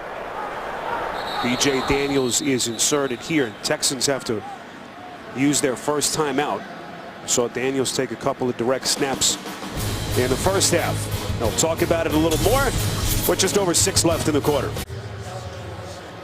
Back in Houston, Texans in complete control. This will be the 7th play of their drive. On 3rd and 1 from the Jacksonville 46. 51. And just take down in the line. 180. Jay Prosch, lead backer. Play action from Hoyer, and he will complete. That's Fedorowicz on the first down catch. And it looks like Fedorowicz comes up hobbled. They pick up 6. TJ Fedorowicz, 6'5", 265 pounds. As House lands on that ankle, but he was able to haul it in, create a first down. Big body at the tight end position. We've seen him improve as the season has gone on. Texans giving us an update on Nate Washington. It is a left hip injury, and he is done for the afternoon. So Washington and Dwayne Brown, 2 key losses for them in this first half. Well, back in the first half, I should say. This is Alfred Blue. Short pickup on first down. It has been a running backs by committee approach for another week. Yeah, Akeem Hunt, look at him ripping off a nice one right there. That's for 25 yards. Then Alfred Blue, he's done just a really good job showing, slashing on the edges of the defense, and then Jonathan Grimes plunging it in. It's been 4 running backs if you want to count Chris Polk. All 4 guys have been very productive today, running it, catching it. This offense hasn't missed a step without Arian Foster due to those 4. Here's Blue trying to find the edge again. And that defensive front able to hold. The run defense has been okay for Jacksonville, but it's just not the kind of defense, Solomon, that they envision Gus Bradley having in his 3rd season at the helm of this team. It's one of those areas that they're going to have to address during the offseason. Gus Bradley talked about it. They've got over $40 million under the salary cap to use to help improve a defense that's ranked dead last on 3rd downs. Can they get off the field here on 3rd and 10?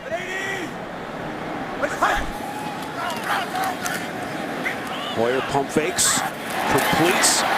That's the tight end Griffin. Texans needed the 32 for the first down, tackled by Jonathan Cyprien as they pick up 8. No, Ryan Griffin's one of those talented tight ends. I think he could be a really good player. Obviously he has to stay healthy. Did miss some games earlier this year due to injuries, but he could be a very productive player in this offense. Considering what they have at the wide receiver positions, he can make some plays. They're going to go for it here. B.J. Daniels on the field, 4th and 2. Hoyer rolls out. Pass is incomplete. Off the hands of Chris Polk. Nice defensive recovery by Devon House. Able to jar it loose. So Jacksonville will take over. Turnover on downs. Stay with us. The NFL on CBS is sponsored by T-Mobile. Ditch your carrier and switch to the Un-carrier. And by Geico. 15 minutes could save you 15% or more on car insurance. Nice way to spend a Sunday afternoon. The ice skating rink at the Houston Galleria, not far from where we are here in Houston, Texas. We told you about Blake Bortles. 35 touchdown passes. 10 different passers have done that this season. First time in the 96-year history of the NFL. As Solomon pointed out during that timeout, Matthew Stafford joining that group earlier today. 1st and 10. Bortles trying to go underneath to the tight end Julius Thomas, who has been shut out till this point. It falls incomplete. Jacksonville offense continue to struggle today. They've got no rhythm. Barely over 100 yards of total offense so far in the ball game. This is where they normally start to become much more productive, but first they got to block J.J. Watt and Whitney Merciless. Jonas Gray, the long setback. Can Jacksonville make a second half push? Gray. Well, one thing he's done, he's been able to break the initial tackler till this point. Finally brought down by Watt and Kareem Jackson.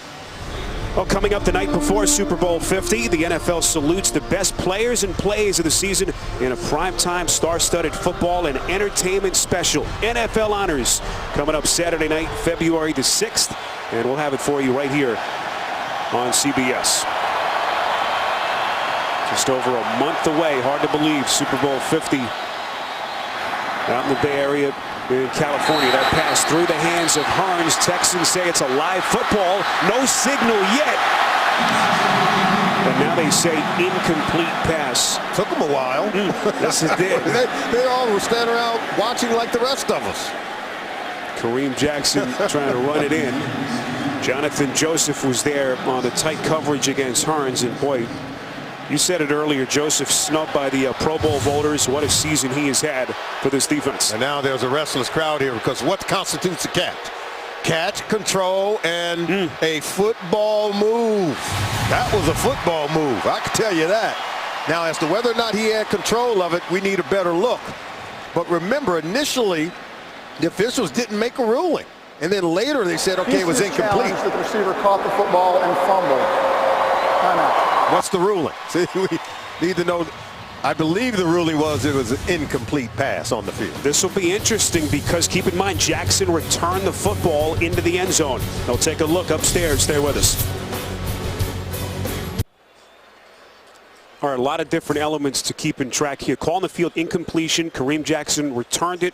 There was a whistle that was blown on the return. Let's bring in Mike Carey, our officiating expert. Mike, take us through this play. What are they looking at? Now, so what they're looking at on the field is control 2 feet down clearly and maintain the ball long enough to become a runner. The ruling on the field is incomplete, and there's not enough evidence to show that there was really true control 2 feet down. The receivers in the attempt. After review, the ruling on the field stands. 4th down. Houston is charged with their second timeout. So, Mike, you're saying is because they really didn't have an understanding, a clear view of it, they're just going to leave it as stand on the field. No, there's a clear enough view, but there wasn't enough evidence to either confirm or reverse it, because in that whole process, did he have control or did he not? And the ball was stripped so quickly. Stands was the best call. All right, Mike Carey, our officiating expert all over it from New York. So the call on the field stands. And Jacksonville able to dodge a bullet. This is B.J. Daniels. He has been beaten up today on those punt returns as they bring him down just outside the Houston 10. 49 yards on the punt and no yards on the return from Daniels. Coming up Saturday is conference crunch time when the Bayou Bengals get together with the Florida Gators. Then on Sunday, more college hoops. Big time action in the Big Ten. Ohio State will take on Indiana at Assembly Hall. It all begins on Saturday inside college basketball here on the road to the Final Four. CBS Sports. Check your local listings. Here's Brian Hoyer back onto the field. 17-point lead for the Texans with under 3 minutes left in the quarter. That pass deflected off the hands of Hopkins and intercepted by House. And that is the play that Gus Bradley needed from his defense. House. Right place, right time. He returns it 15 yards. Wow, this ball is thrown hard and high, right behind DeAndre Hopkins. He couldn't haul it in. All he could do is get a hand on it, couldn't stop it, and then see it's high and outside behind him, and then it's just waiting for Devon House to scoop it up. And that's what we teach in the secondary. You intercept all tips and overthrows. House did it right there. House with his career best 4th interception on the season. And this game just gets a little bit more interesting with that pick.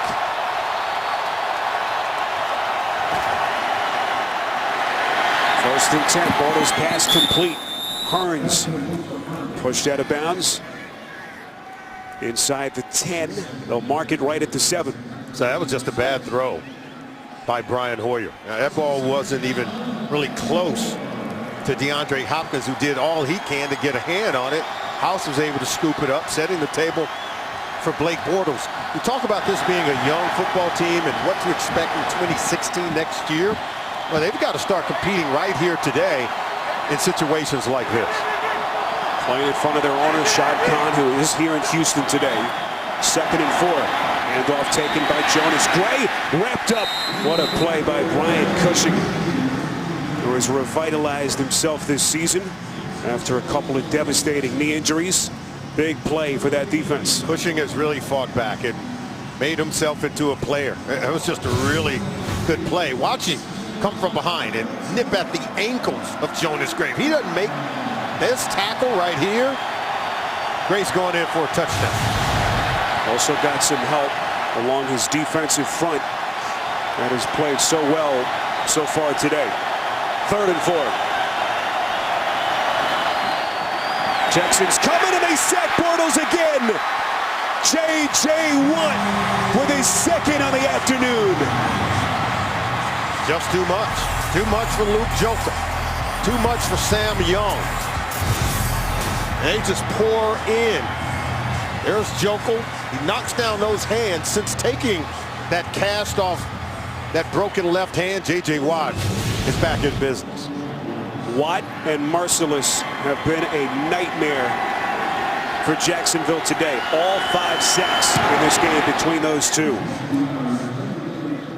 And Jason Myers on to salvage 3 points, but they were certainly hoping for more than that, as they will cut the deficit to 14 points with a 34-yard field goal.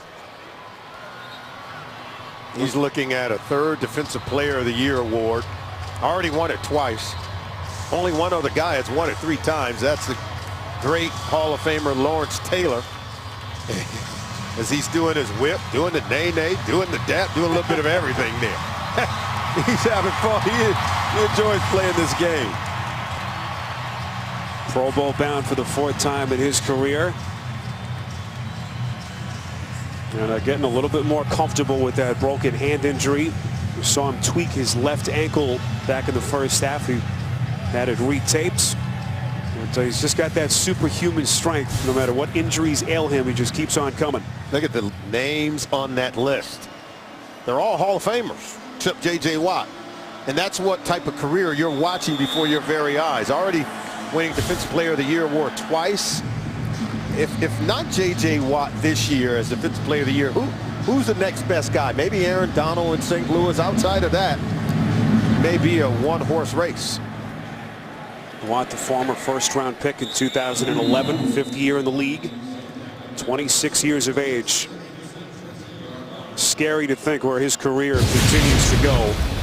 And some of their handiwork, 5 sacks between he and Merciless. Oh, they have just been a handful, just the 2 of them, off the edge of this offensive line, who's been overwhelmed by J.J. Watt, Whitney Merciless. Combined total of 5 sacks so far in this game and looking for more. And we talked about it before the game. When you saw him take that cast off, you said, oh, this guy means business today. He's looking to get back into that column. So watch Khalil Mack rack up all those sacks. He wants the title. On 1st and 10, it's Alfred Blue running loose inside Jacksonville territory. Still going. Penalty marker thrown.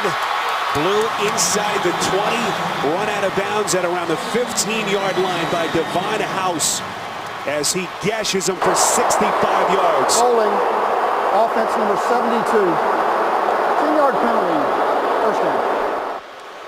Derek Newton, the man penalized, and that one is coming back a long way. Go ahead and see if we stop it right there. You'll see him. See that hand outside the framework? Look at that. Yeah, he's holding. That would be holding. Working against, look like Jared Odger. Well, Newton has been very gritty this season, fighting his way through a number of nagging injuries. 50th man, 7th round pick, but that's a play he will want back. And Alfred Blue sees his 65-yard run negated. Really nice run by Alfred Blue, but helped by the holding on Derek Newton. The clock starts to run again. 15 seconds left in the quarter. And the Texans up 14 points. 51, 20. First and 20. Hoyer gives to Polk. And that'll take us to the end of the third quarter. 20-6, Texans in front. We'll return to Houston after this message. You're watching the NFL on CBS. Well, this was the scene during the timeout. J.J. Watt getting some dance lessons. Apparently kind of messed it up after his last defensive play. Here it was just moments ago, and then his teammates had to coach him up. There's the nay-nay. Now he's trying to do the dap. I said trying, but it's okay. The best part is he knows how to play football. Doesn't need any lessons there. It's a couple of sacks for Watt. And 5 sacks for this defense. Rita, hey, watch him. So this point, still a full quarter left to be played. 20-6 Houston. A team in control of its own destiny, trying to win a division championship for the first time since 2012. Hopkins on the catch. And it's his 6th of the afternoon, 13 yards to set up a third down. Needing to get this passing game in rhythm as they get ever so close to clinching a division title. Last time he tried to get it over to DeAndre Hopkins. The pass was tipped and then intercepted, but getting back in rhythm there. Hoyer from the gun. Griffin in motion on 3rd and 5. Hoyer gets rid of it quickly, and that pass is caught. Griffin, was he touched? Now they'll mark him down at the spot as they pick up 7 and a first down. Boy, Hoyer put it really the only place that Griffin could have caught it. What a catch. Oh, he said Ryan Griffin is a talented tight end. Big framework. Look at the pass catching radius outside of the long arms of Jonathan Cyprien. Griffin able to haul it in. This was an offense that really did not utilize the tight end at all over the first 9-10 weeks of the season. Griffin hurt his MCL in his knee week 1, missed 9 weeks, but has been a welcome addition False since. start. Offense number 60. 5-yard penalty, first down. That is Ben Jones on the penalty. 4th false start against the offensive line today. Ben Jones, you know, he's a talented player, but see why he can't flinch. Next time he moves, the ball's got to be snapped, but you can't do that. You can't pump fake. Only in basketball is that allowed. Jones, the former 4th-round pick, 4th season out of Georgia. Like 20. So 1st and 15 after the penalty. Couple of fake handoffs, and now the underneath screen to Akeem Hunt. And look at Hunt break tackles. Spins inside Jacksonville territory. 28 yards on a pretty catch and run for the first down. Hunt had a run play of 25 yards earlier, but watch this. He'll just slip out of the backfield. Nice little screen. He'll be patient. Look at the block by Brooks right there. Blocking on the edge by DeAndre Hopkins. And a nice ball handling in the fake by Hoyer. Pass rush closing in, then he flips it over to Hunt. Did not make his Houston debut until week 11 against the Jets. First down run, Blue taking on tacklers. Down to the 34-yard line. Blue picks up a dozen and another first down. Jonathan Cyprien, number 37, is the safety dropping in the box. Wow. Alfred Blue lowers the boom on Jonathan Cyprien. The low man wins. Good pad level. Same foot, same shoulder. Watch this. That's where the power comes from. And Jonathan Cyprien, you're talking about one of the hardest hitting safeties in the NFL, but he was on the receiving end that time. And now this Texans running attack, Solomon, really just starting to wear down this defense. Offensive line doing a really good job, even without Dwayne Brown, who left earlier in the game. And we talked about the 4 running backs in this offense and how good they have been. 125 rushing yards or more in 5 of the last 6 games, and even over that again today. And they've been able to run that clock here in the second half. See the discrepancy in plays run since the intermission. Trying to build on a 14-point lead. This is 2nd and 8. Hoyer, play action. Sets up a deep pass going end zone. Hopkins caught it, but he was out of bounds. Beating House with that right foot coming down on the chalk. Look at the pressure on Hoyer. He stands in and takes it. Takes the hit. And normally DeAndre Hopkins stays in to get this one. He knows he drifted out. Kind of lost his place on the field, trying to just making sure he hauled in the catch. And now he's upset because he knows he let one get away. Hopkins, very talented receiver, has emerged as one of the best in the league.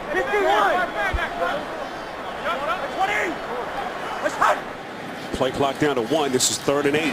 Hoyer stands in the pocket. Now the pass is incomplete off the hands of Keith Mumphrey. Opportunity to make the catch. It was there. Play was there to be made. A couple of times the receivers were open on those last 2 opportunities. Just weren't able to connect between quarterback and receiver. So here's Novak. Hit his first 50-yard field goal of the season earlier. It has been good from 29 and 51. This attempt from 50. This one has the leg, but it's no good. Wide left. So the door stays ajar for Jacksonville. Down 2 touchdowns here in Houston. Well, Bortles closing in on a franchise record for passing yards in the season. But look at that, 29 touchdowns passed when his team has trailed. That's the most ever in NFL history.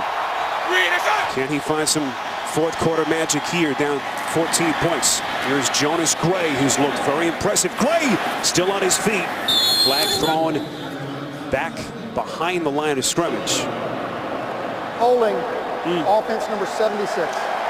10-yard penalty, first down. Well, that stings. Luke Jokel, the man penalized, and that 22-yard run coming back. Well, Jokel's, you can see him right there at that left tackle position. You can see him working against Jarrett Crick. Hands on the outside, even got a hand to the face mask, it looked like. Got to do better. Well, Jokel, who came into the NFL with such high expectations. Second overall pick back in 2013. 1st and 20. Bortles underneath. This is Mercedes Lewis. Crosses the 45. Lewis still going. Lumbering inside Texans territory. Breaking tackles all the way down to the 24-yard line. Finally brought down by the safety, Andre Howell, but not before Lewis burns him for 45. He's 6'6", 270, but he can run. Take a look at this. This is just an excellent play.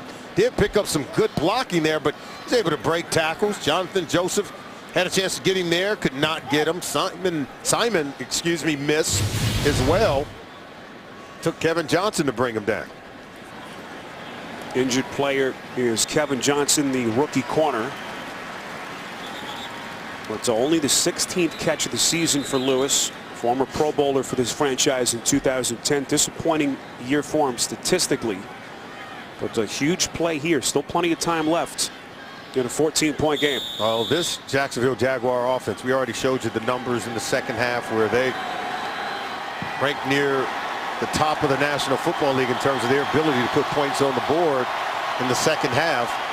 The quarterback usually gets hot, and he's got plenty of playmakers to get it done. A.J. Boye has replaced Johnson at one cornerback spot. 1st and 10. Bortles with some pressure in his face completes. That's Marquise Lee. Breaks the tackle inside the 20. Close to the first down marker. What an effort by Lee. And he is able to get the first down after an impressive pickup of 11. Now remember, after the missed field goal by the Houston Texans gave Jacksonville Jaguars great field position on this possession, and Blake Bortles and the offense is taking advantage of it. Well, before this drive started, Jacksonville had only 15 yards total in the second half. But they have come alive here and knocking on the door with 9:30 to play. Allen Robinson lined up bottom of your screen against Boye, who's just come in for Kevin Johnson. Bortles, ball comes loose, and it is taken by Merciless. J.J.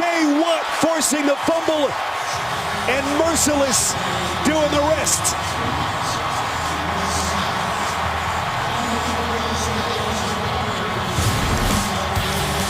The otherworldly J.J. Watt. All he does is make plays for this defense. The NFL on CBS is sponsored by Honda. Hurry in for great deals during Happy Honda Days. Verizon. Better matters. And by Amazon Fire TV. Change the way you TV.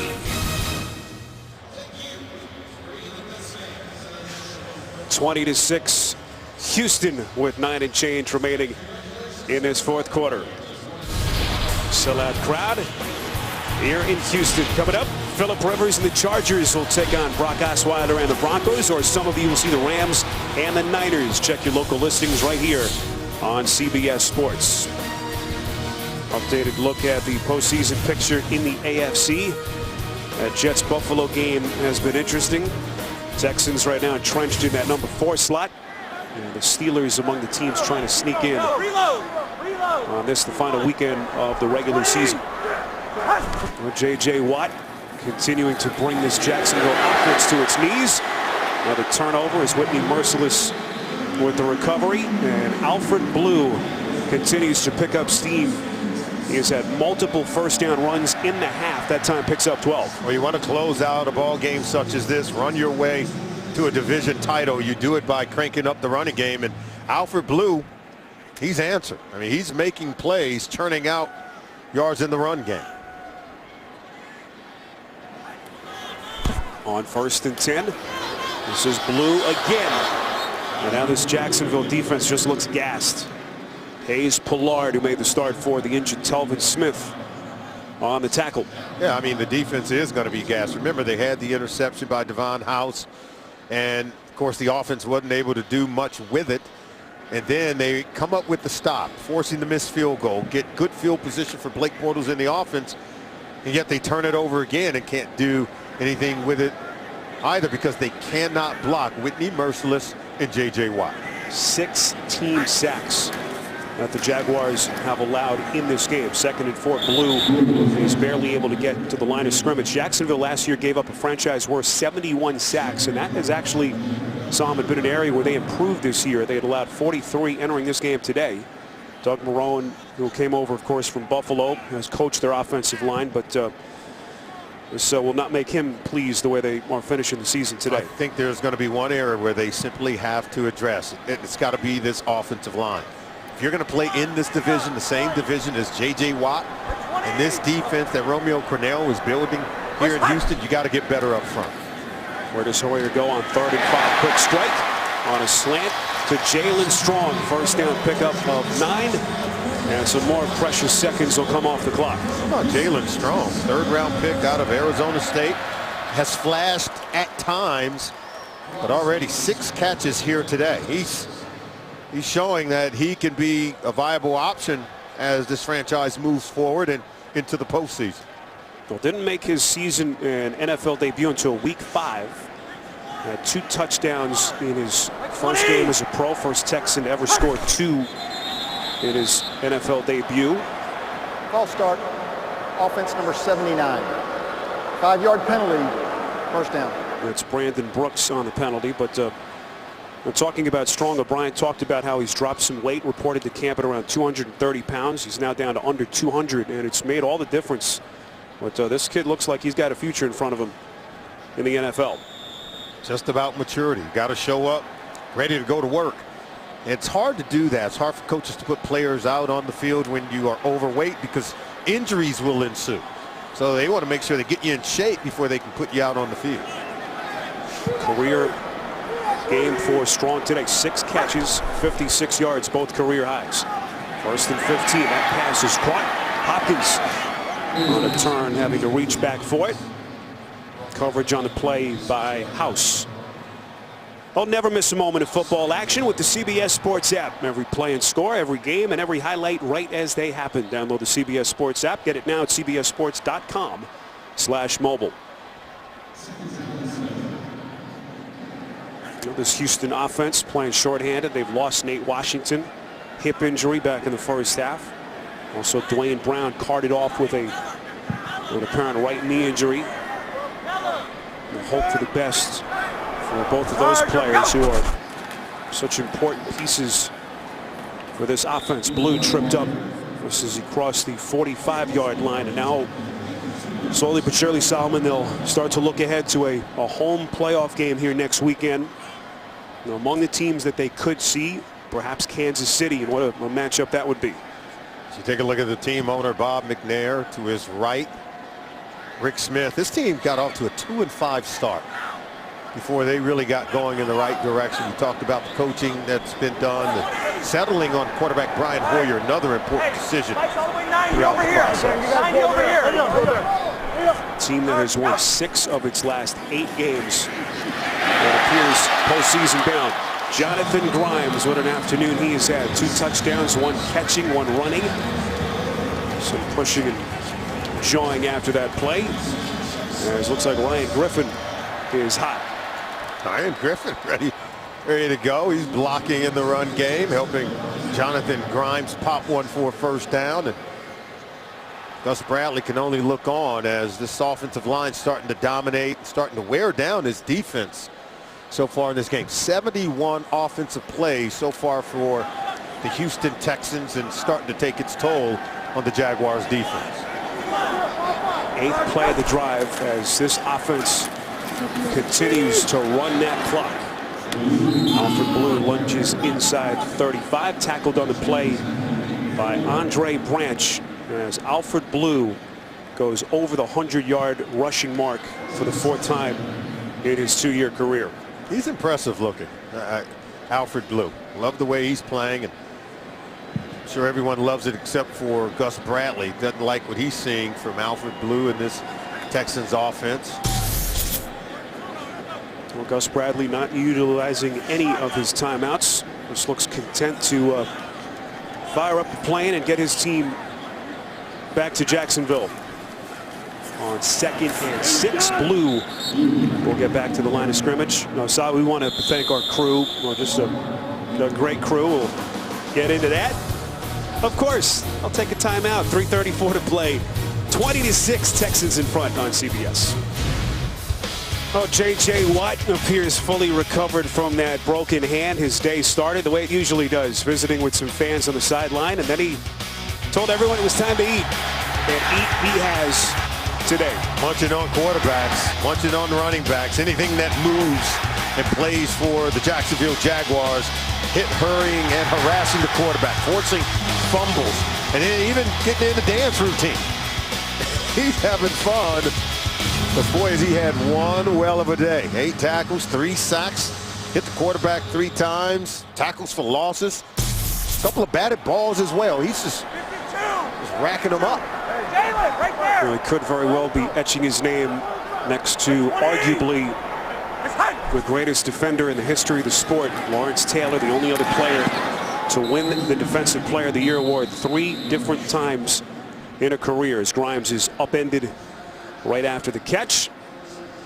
And Gus Bradley will take his 2nd timeout. And now the chance to thank our crew, of course, Ryan Galvin, our producer, our director, Andy Goldberg, and everyone in the truck who makes our jobs a whole lot easier, Solomon. They've been doing it for 17 weeks, and we want to thank everyone in the truck, setting up here in the booth.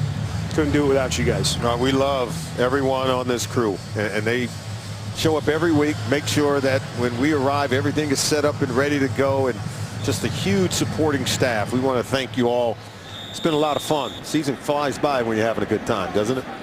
Yes, it does. Alana Campbell, Ade Ellis, Stephen Florival, Adam Cohen up here in the booth, Russ DeLynn, Rich Gaynor, and our guy Wayne Richardson down in the truck with the rest of our crew as Nick Novak continues to be perfect today, hitting from 51 yards out.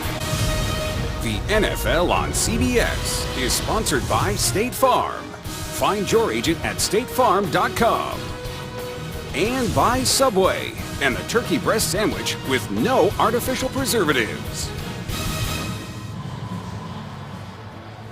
Nick Novak hitting from 51 yards out.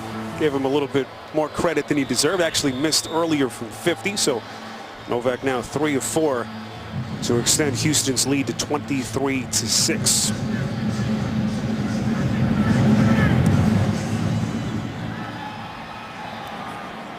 Bouncing kick will be fielded by Joe Banyard right around his 15, crosses the 20 and brought down at the 21. Well, it's been a long time since Blake Bortles played a game in which he did not throw a touchdown pass. In fact, you have to go back to week 17 of last season, a game right here in Houston. But again, if you can't block J.J. Watt, can't block pass rushers on this defense, your quarterback's going to struggle. This has been par for the course from what we've seen from this Houston team during this 8-game stretch where they have won 6 of 8. They've allowed only 13.5 points per game. And that pass is intercepted. Kareem Jackson gonna high step his way in for the pick 6. You love it. Defensively, that was just reading the mail of the quarterback, Blake Bortles. Veteran defensive back saw the double slant coming from his right. Take a look at it. Watch him just read and break on that. Saw the slant route coming from Robinson. Was able to knife right underneath it, steal the passing lane, and the football with it. Read the quarterback. Look at this. Break on it. Well coached up by defensive coordinator Romeo Crennel. Well played and executed by defensive back Kareem Jackson. Second interception of the season for Jackson and the second career pick 6 for the 6th-year corner out of Alabama. 4th turnover committed by Jacksonville. Well, you think this Houston defense is ready for the playoffs? A miraculous turn of their season since week 7 in Miami. And the Texans have just about punched their ticket to the AFC playoffs. I think we can go ahead and give it to them with 3 minutes to go.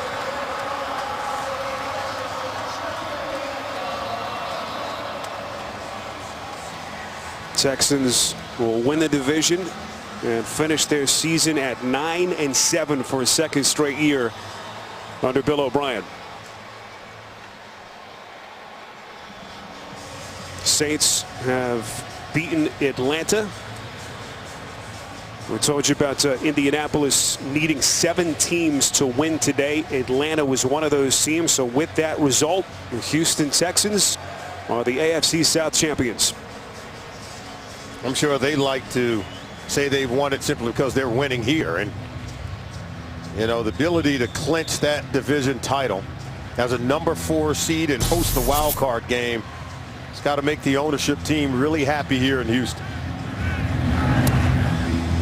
We've touched on it numerous times. We've seen this Texans team since week 7. Bill O'Brien, the perfect temperament to turn this thing around. A guy who wants his players to be included in the process.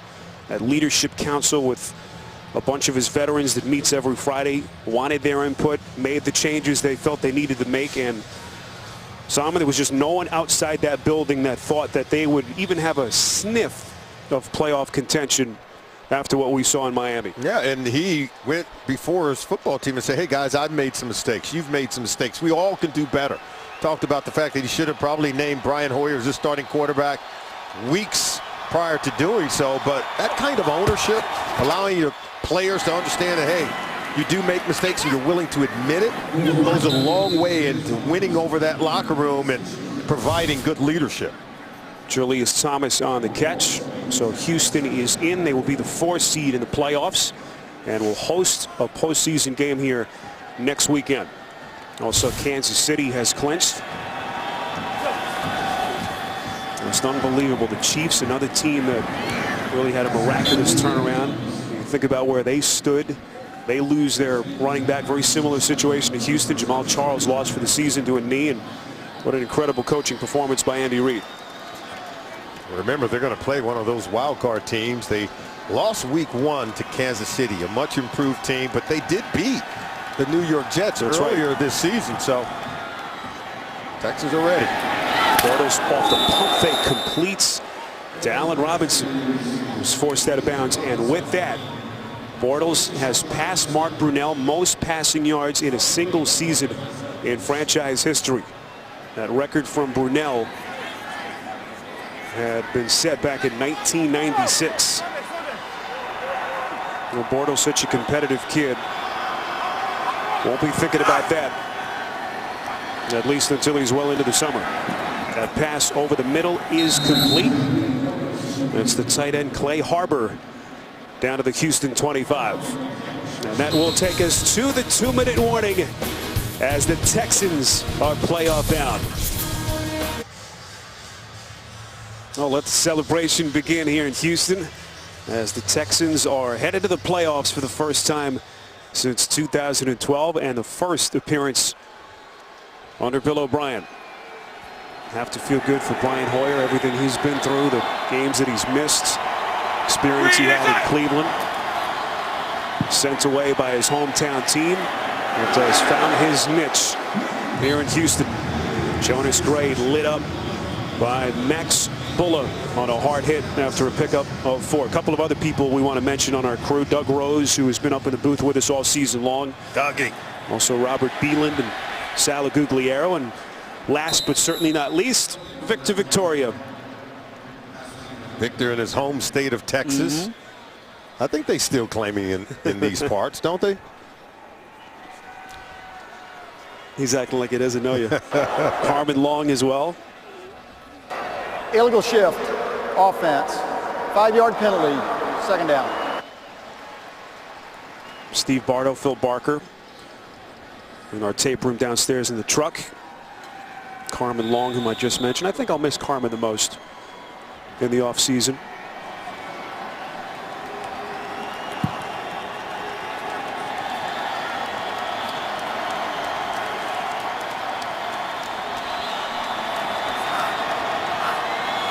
Bortles from the gun on 2nd and 11. Pressured again, and Bortles is sacked again.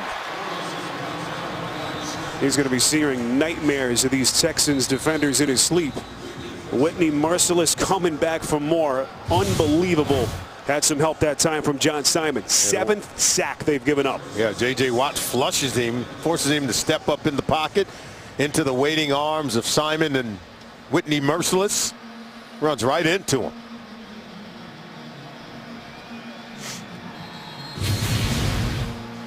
Well, this is circa 2014 when Jacksonville gave up 71 sacks. Franchise worst a year ago. Merciless credited with 3.5 sacks in this game, matching what he did back in week 8 against the Titans.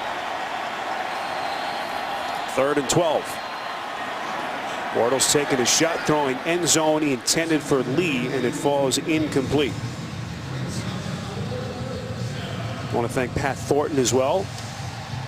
Like an audio booth in the truck, doing his best to make us sound listenable. You love Pat. He gives the best gifts. Yes, he does. Every single week. It's my buddy. No, we're going to miss our crew. We thank everyone again for what has just been an awful lot of fun over the last 17 weeks. 4th and 12. One last gasp for Bortles in this offense. Bullock giving chase. Lee makes the catch.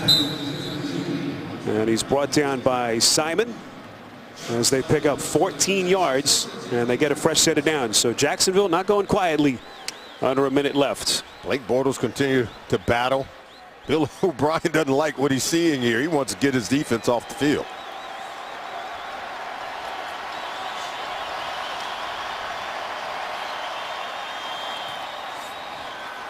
First down pass is caught. Marquise Lee, also our technical director. We want to thank Tom Kaltz. With that clock continuing to run down to 30 seconds.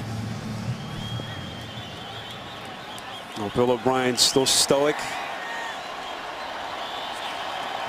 Certainly wants to be respectful of Gus Bradley, who will end the season with his team finishing 5-11. Pass for Rashad Green is incomplete. A.J. Boye on the coverage. They're throwing that Boye just about every single play here. So to see Houston Texans first playoff appearance since 2012. Remember, they won this division both back-to-back seasons, 2011 and 2012.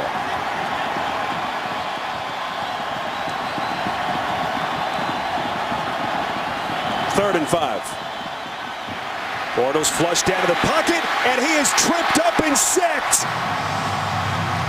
Christian Covington with a shoestring sack.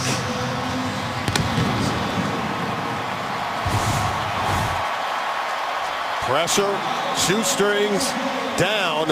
J.J. Watt falls on top of him, maybe get himself half a sack right there, but he goes down 8 times, does Blake Bortles, on sacks today. The Houston Texans punching their ticket to the AFC playoffs.